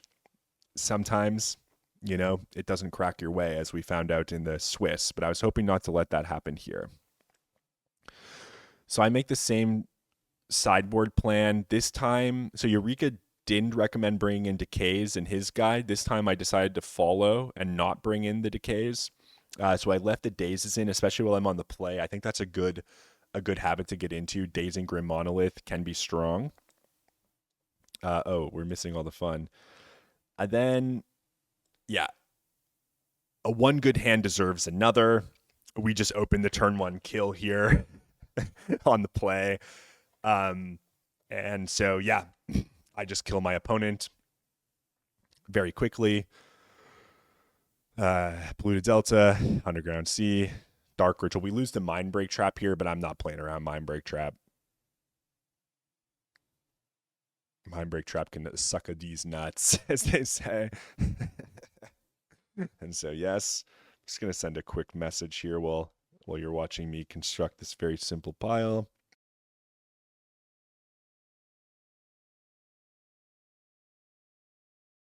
Oh, this video is intense.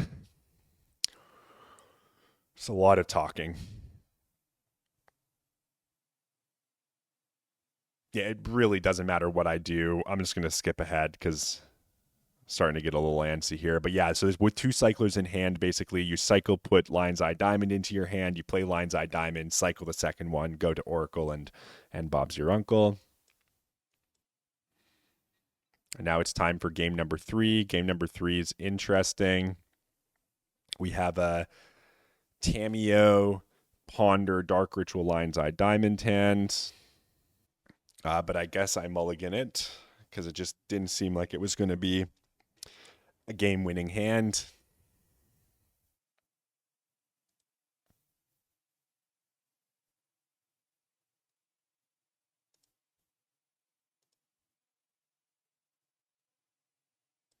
So opponent went Grim Monolith off Lotus Petal, Urza's Workshop, and I decided to to force of will their Monolith.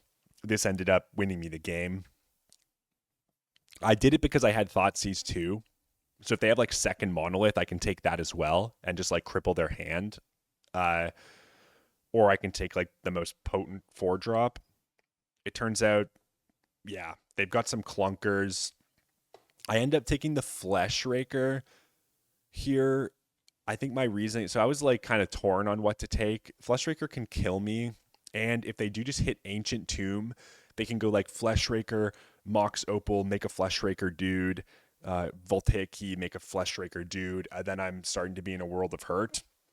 They're decently far away from Karn, and so I just take Flesh Raker, leave them with Voltaic Key and Mox Opal. I could maybe see taking Opal here just to continue screwing their mana, but Flesh Raker does produce a good chunk of mana. So I took that with my Thoughtseize. I passed the turn.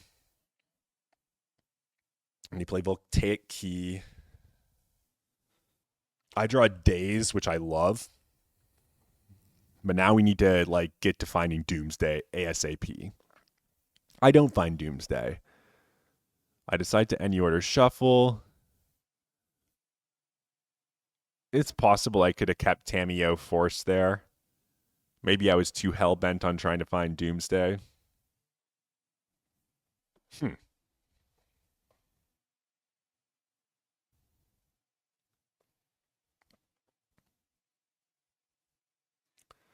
So the last time I didn't like the Tamiyo.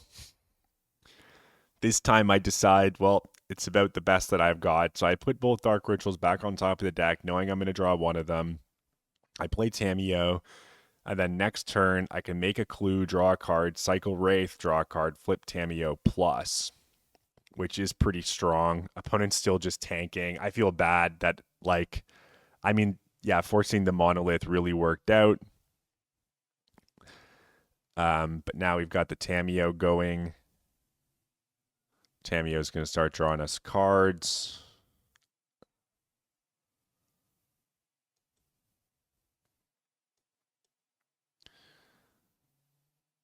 Whoops, sorry.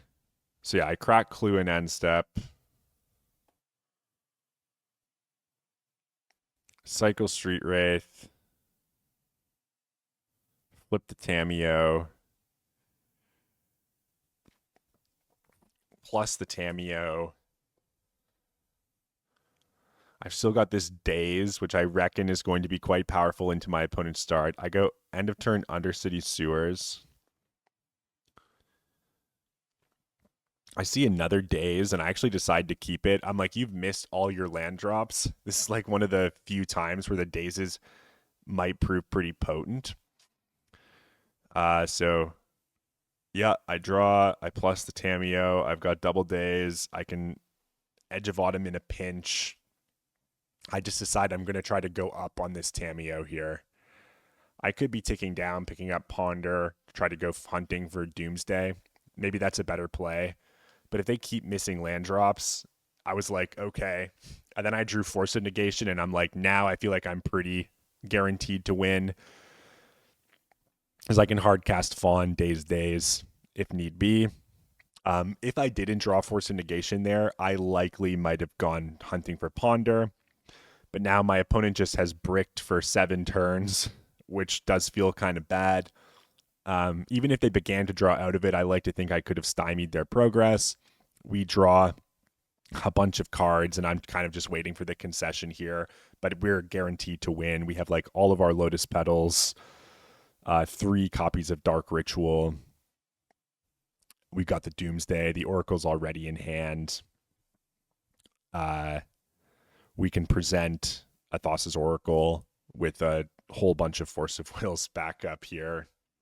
We can Jace them. We can do basically whatever we want.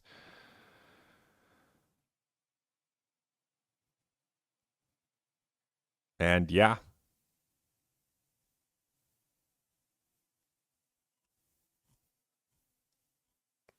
All right. And so that was the quarterfinals. A little bit of a scrappy one against 4'd here, but yeah, choice to Force of Will the Grim Monolith paid off.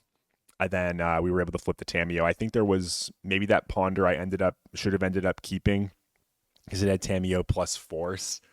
I was maybe a bit too greedy at that point. I was really looking for Doomsday, but I didn't find it. All right, and so we're into the top 8. We're against Mardu Energy.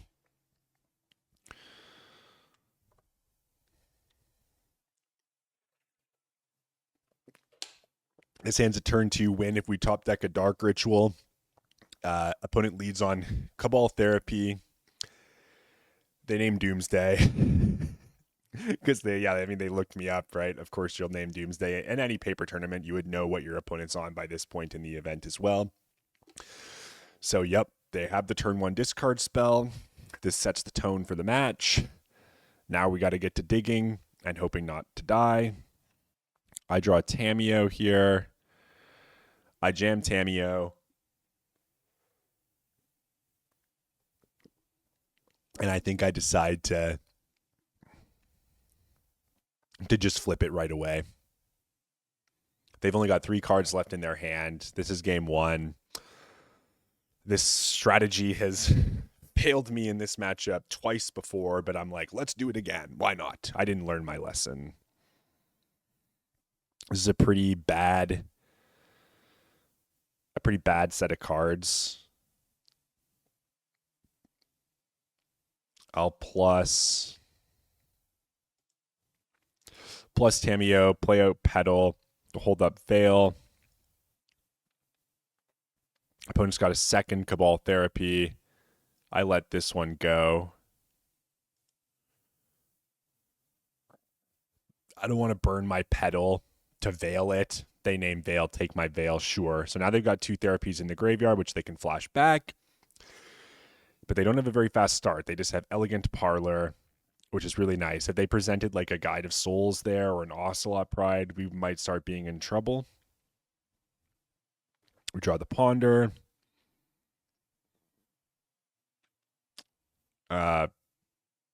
Ponder again. So one thing I should have thought to do was like, I remember being a little frustrated here. I've obviously got Doomsday in my graveyard, and I stacked with this Brainstorm, like this Lotus Petal on top of the deck. If I had just played Petal and stacked Edge on top of the deck off that Brainstorm, this turn I could like put a Doomsday on the stack. I could just go Tamiyo minus Doomsday, and then have Edge in hand to cycle. But because I fucked that up by leaving Cavern in my hand, I had to I decided to plus the Tamiyo here and then get the Doomsday next turn. So I go Doomsday, Lotus Petal, Daze, I think. I'll draw Daze. This means that if they go 2-drop without a land, I can Daze their 2-drop. Just get that preemptive Cavern in on Wizard to develop our mana a little. And then I just decide to plus the Tamiyo.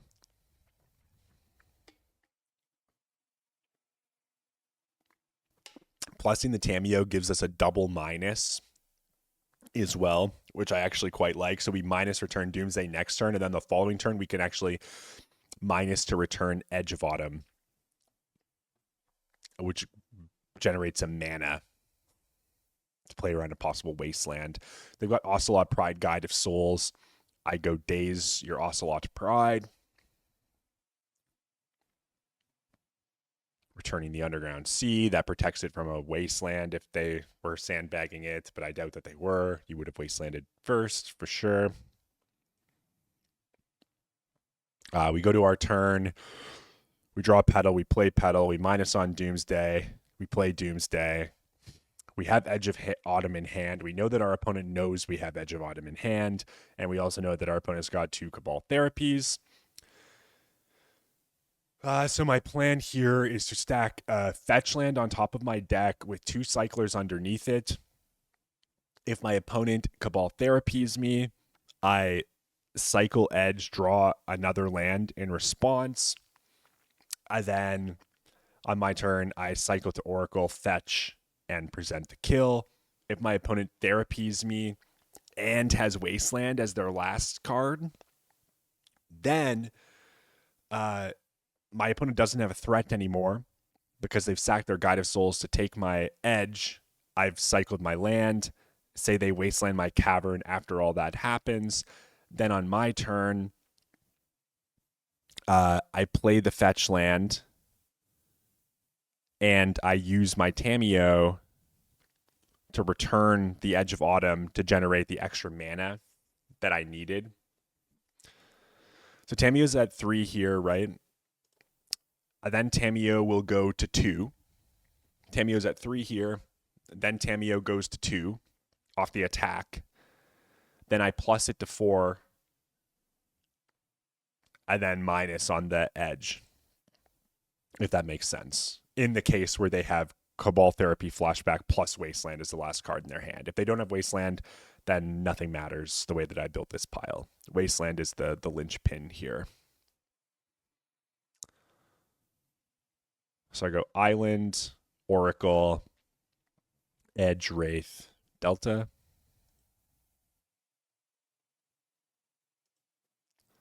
Opponent attacks, just as we said, and then they put Cabal Therapy on the stack. In response to Cabal Therapy, I cycle Edge of Autumn, sacrificing Underground Sea. I pick up my Polluted Delta. Opponent has also played a Hexing Squelcher. That doesn't matter. So now we're only worried, like, is the last card a Wasteland, right? My opponent tanks for like close to 10 minutes on this Cabal Therapy, which is kind of funny because it literally doesn't matter what they choose. So what I wanted to make clear here, but I was trying to explain with this Wasteland business. Say my opponent Wastelands me. I go to my turn. I play Polluted Delta, draw Street Wraith. I plus Tamiyo. I pass. They attack Tamiyo to 3. And then on my turn, I've only got 1 land left because I only have this Polluted Delta out. I return Edge of Autumn to my hand using the Tamiyo, which adds the second blue I need to beat the Wasteland. I wasn't expecting it to come to that. I felt like I would have been Wastelanded already. But yeah, so opponent tanks for a really long time. They end up naming Street Wraith. They miss. We go to our turn. There's the Street Wraith. Now we cycle. Crack this for blue. Cycle. Play Polluted Delta. Grab the Isola. And we jam the Oracle. On the draw, I brought in Force of Negation to try to counter their discard spells and Abrupt Decays to challenge their threats. They go turn 1, discard. You Force of Negation it. You Dark Ritual Doomsday. That's the name of the game here. Our opponent wasn't playing Deafening Silence, and they only have 2 Pyroblasts in their deck as well. So I actually really like our matchup into this opponent. I open this hand, which is a 5-lander double cantrip hand. I don't think this is conducive to winning. There's just not enough going on. So we ship that. And then we draw a no-lander, which also we can't keep. So now we're forced to 5. We really didn't want this to happen in the semis. We're forced to 5. This hand's an easy keep. Bottom Dark Ritual, bottom Dark Ritual. Go turn 1 Underground Sea into Ponder. Try to find Doomsday. It's the name of the game. Opponent leads on Cabal Therapy. I decide not to force a will it because I figure they'll just name Doomsday. They do name Doomsday. They miss. We draw Edge of Autumn. We cast Ponder. Island, Street Wraith, Force of Wills. Not really what we're looking for. We're looking for Doomsday. We find Tamiyo. So yeah, I mean, if this was Personal Tutor, we might be in like a pretty sick spot here. It's not Personal Tutor. But it's what we got. So we're going to try to make this Tamiyo work. Opponent deploys Ocelot Pride. Opponent flashes back Cabal Therapy. I end up Force of Willing it because I need to protect my Dark Ritual. I have to draw Doomsday here off the shuffled Ponder. We're trying to put ourselves in a position where drawing Doomsday is very good. I'll deploy the Tamiyo now, maybe make them think about it. I'll pass holding Petal because maybe we need to tuck a card.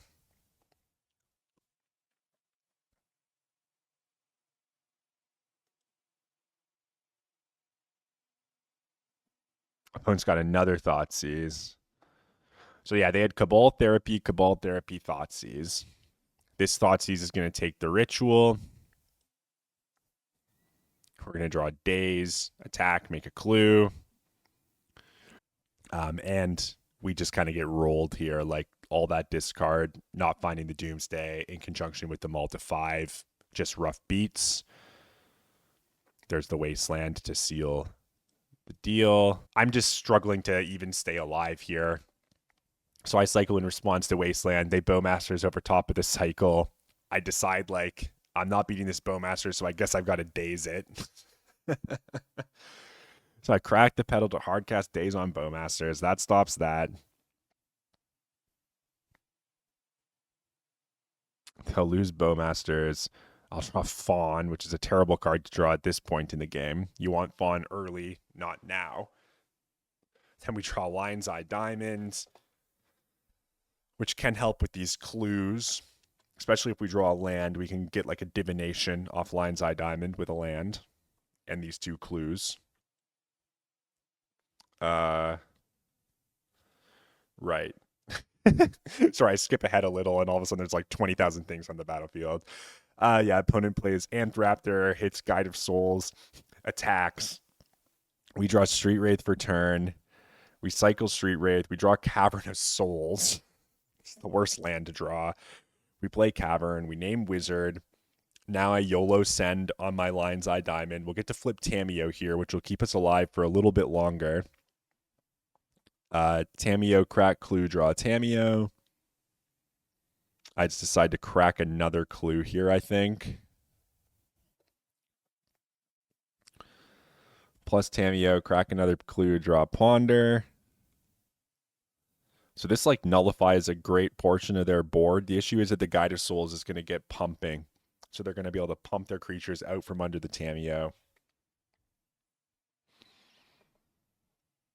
They find a Hexing Squelcher.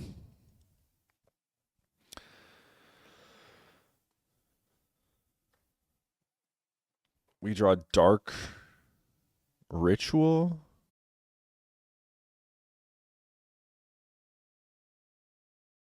So this was obviously a misplay. I'm tired. I just thought that I couldn't block this Guide of Souls for some reason. I'm letting Tamiyo die here. This is a terrible play. Oh, wow. I did not even notice that it happened like this when I was playing until just now. If I block Guide of Souls, Tamiyo goes to 1 and I still have a Tamiyo. It's been a long day at this point. Just like failing to make the correct block. We draw Tropical Island.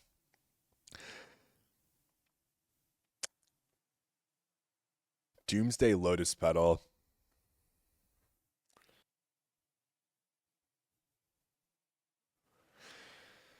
Huh. So if I hadn't blocked wrong there, I actually might have had a shot. So if I had a Tamiyo plussing,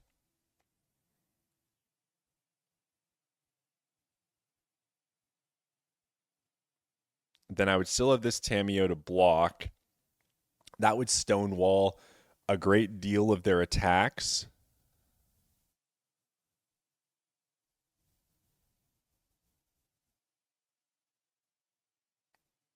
So I'm dead to this attack, but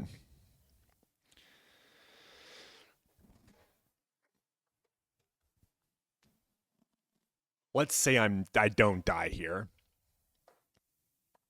Then I draw Doomsday. I play Doomsday off Dark Ritual. And then I crack Clue. I would need deep analysis or something. No, I don't think there was a pile that would have gone with the Doomsday off the top. In any case, I misblocked, which was terrible. I then got punished. But like, look at all these creatures. Like the deck is quite consistent on the Mulda 5 as well. We didn't quite get there. Backs against the wall. This is going into the last game.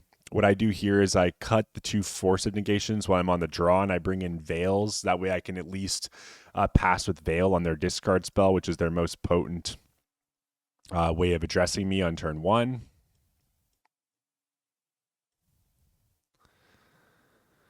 I don't think I should have kept this hand. This is a Tamiyo with Daze to protect it, Brainstorm to flip it, and Thassa's Oracle as a creature to get in front.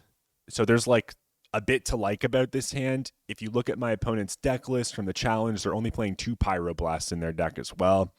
So bear that in mind. But yeah, I should have mulled to 6 here. This is just me I'm just seeing Tamiyo and getting too excited when Tamiyo is actually not that good in this matchup.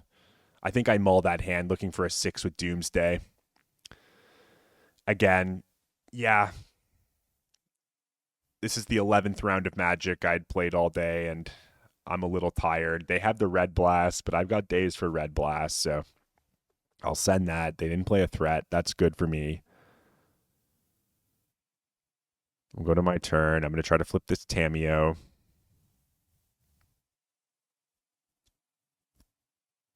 I think I like just aggro flipping here 2 on 2 and just trying to get up to 20 or up to 8.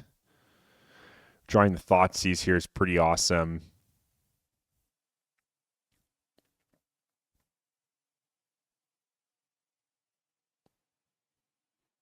Put back Edge because it's not super helpful. And I'm supposed to hide my Thoughtseize. I'm doing this so poorly. What am I doing? Hiding Trop on top. I'm supposed to hide Thoughtseize. Okay. Good to know.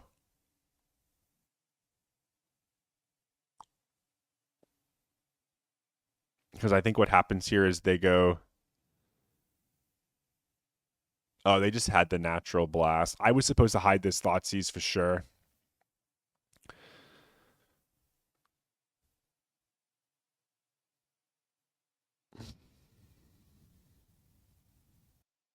And they go, Thoughtseize, take my Thoughtseize. So yeah, I could have hidden. I don't know. I guess I just wasn't thinking about Brainstorm. They take my Tamiyo. They Red Blast my Tamiyo. So maybe I was actually supposed to hide Tamiyo, not Thoughtseize there. Because then here at least I could re-Tamiyo. They drew both of the blasts they play as well. So now I Thoughtseize, and their hand is Thoughtseize, Ocelot Pride, Amped Raptor, Ajani. My hand is shit. I folded to Double Blast and kind of stacked my Brainstorm like an absolute idiot. But that's besides the point. So yeah, I misplayed, I think, myself out of a chance to win the whole thing by battling against Mystic Forge in the last round, which no doubt would have been exciting. The way that this game unfolds here is basically I take their Thoughtseize because I think the only way I'm going to win this game now is just to get to Doomsday as quick as possible off this clue. Then I can present, like I've got the Oracle in hand already, so I can present a Street Race Cycle to Cavern of Souls on the turn that I Doomsday. That doesn't come to fruition. My opponent Amped Raptors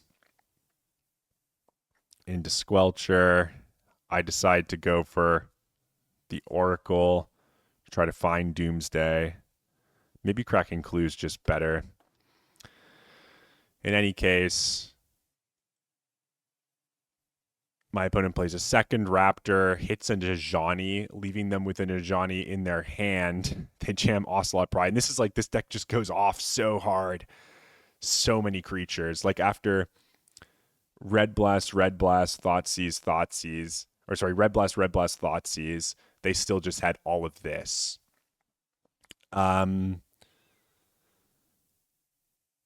And yeah, I really think I lost this game when I kept the hand that I did. I'm not sure that I should have. And then I further lost the game when I mispiled my brainstorm. This brainstorm is hilarious. So we actually brainstorm into.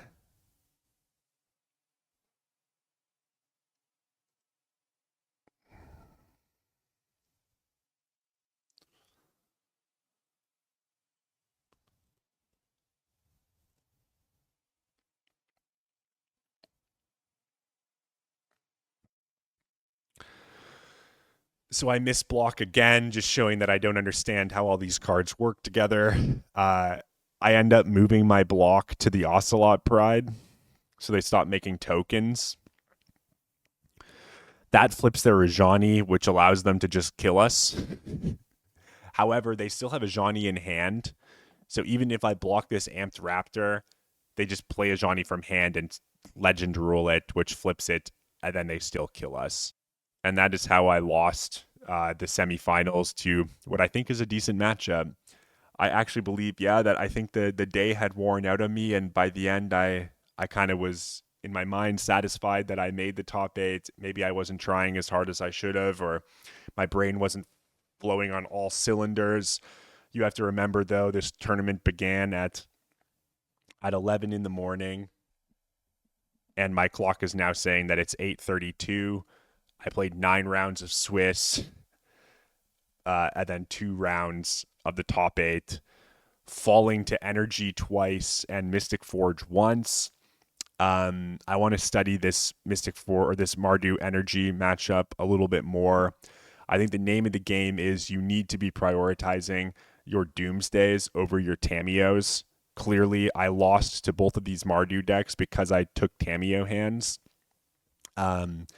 And when you do flip Tamios, you need to be using your Tamios not as a way to get to alt, but as a way to rebuy cantrips and whatnot to help you get to that Doomsday. So that is at least what I think I learned here. Obviously, I made some bad blocks in the second game. I made a bad brainstorm in this game. My opponent had both of the blasts they needed, so it was kind of like the fact that they had their 2 blasts in conjunction with the mistake that I made means that they kind of had the higher upside of the power of hands that they could have, and me making a subtle error in the top 4 ended up costing me. So yeah. In any case, everyone, I think this video is gone on for a very, very long time. I've been recording for 4 hours and 2 minutes, talking almost the whole way through. So I'm going to see how much I can edit this down. I'm going to try to get this out as soon as possible for all of you to see. If you made it this far and you enjoyed the commentary, please feel free to drop a like or subscribe to the channel if you haven't already. I really appreciate it. I thank everybody for the support. It means a lot. I'm really happy. I look forward to being able to play in the Legacy Showcase qualifier. That just seems like it would be an excellent time. I think that this Doomsday deck is fantastic.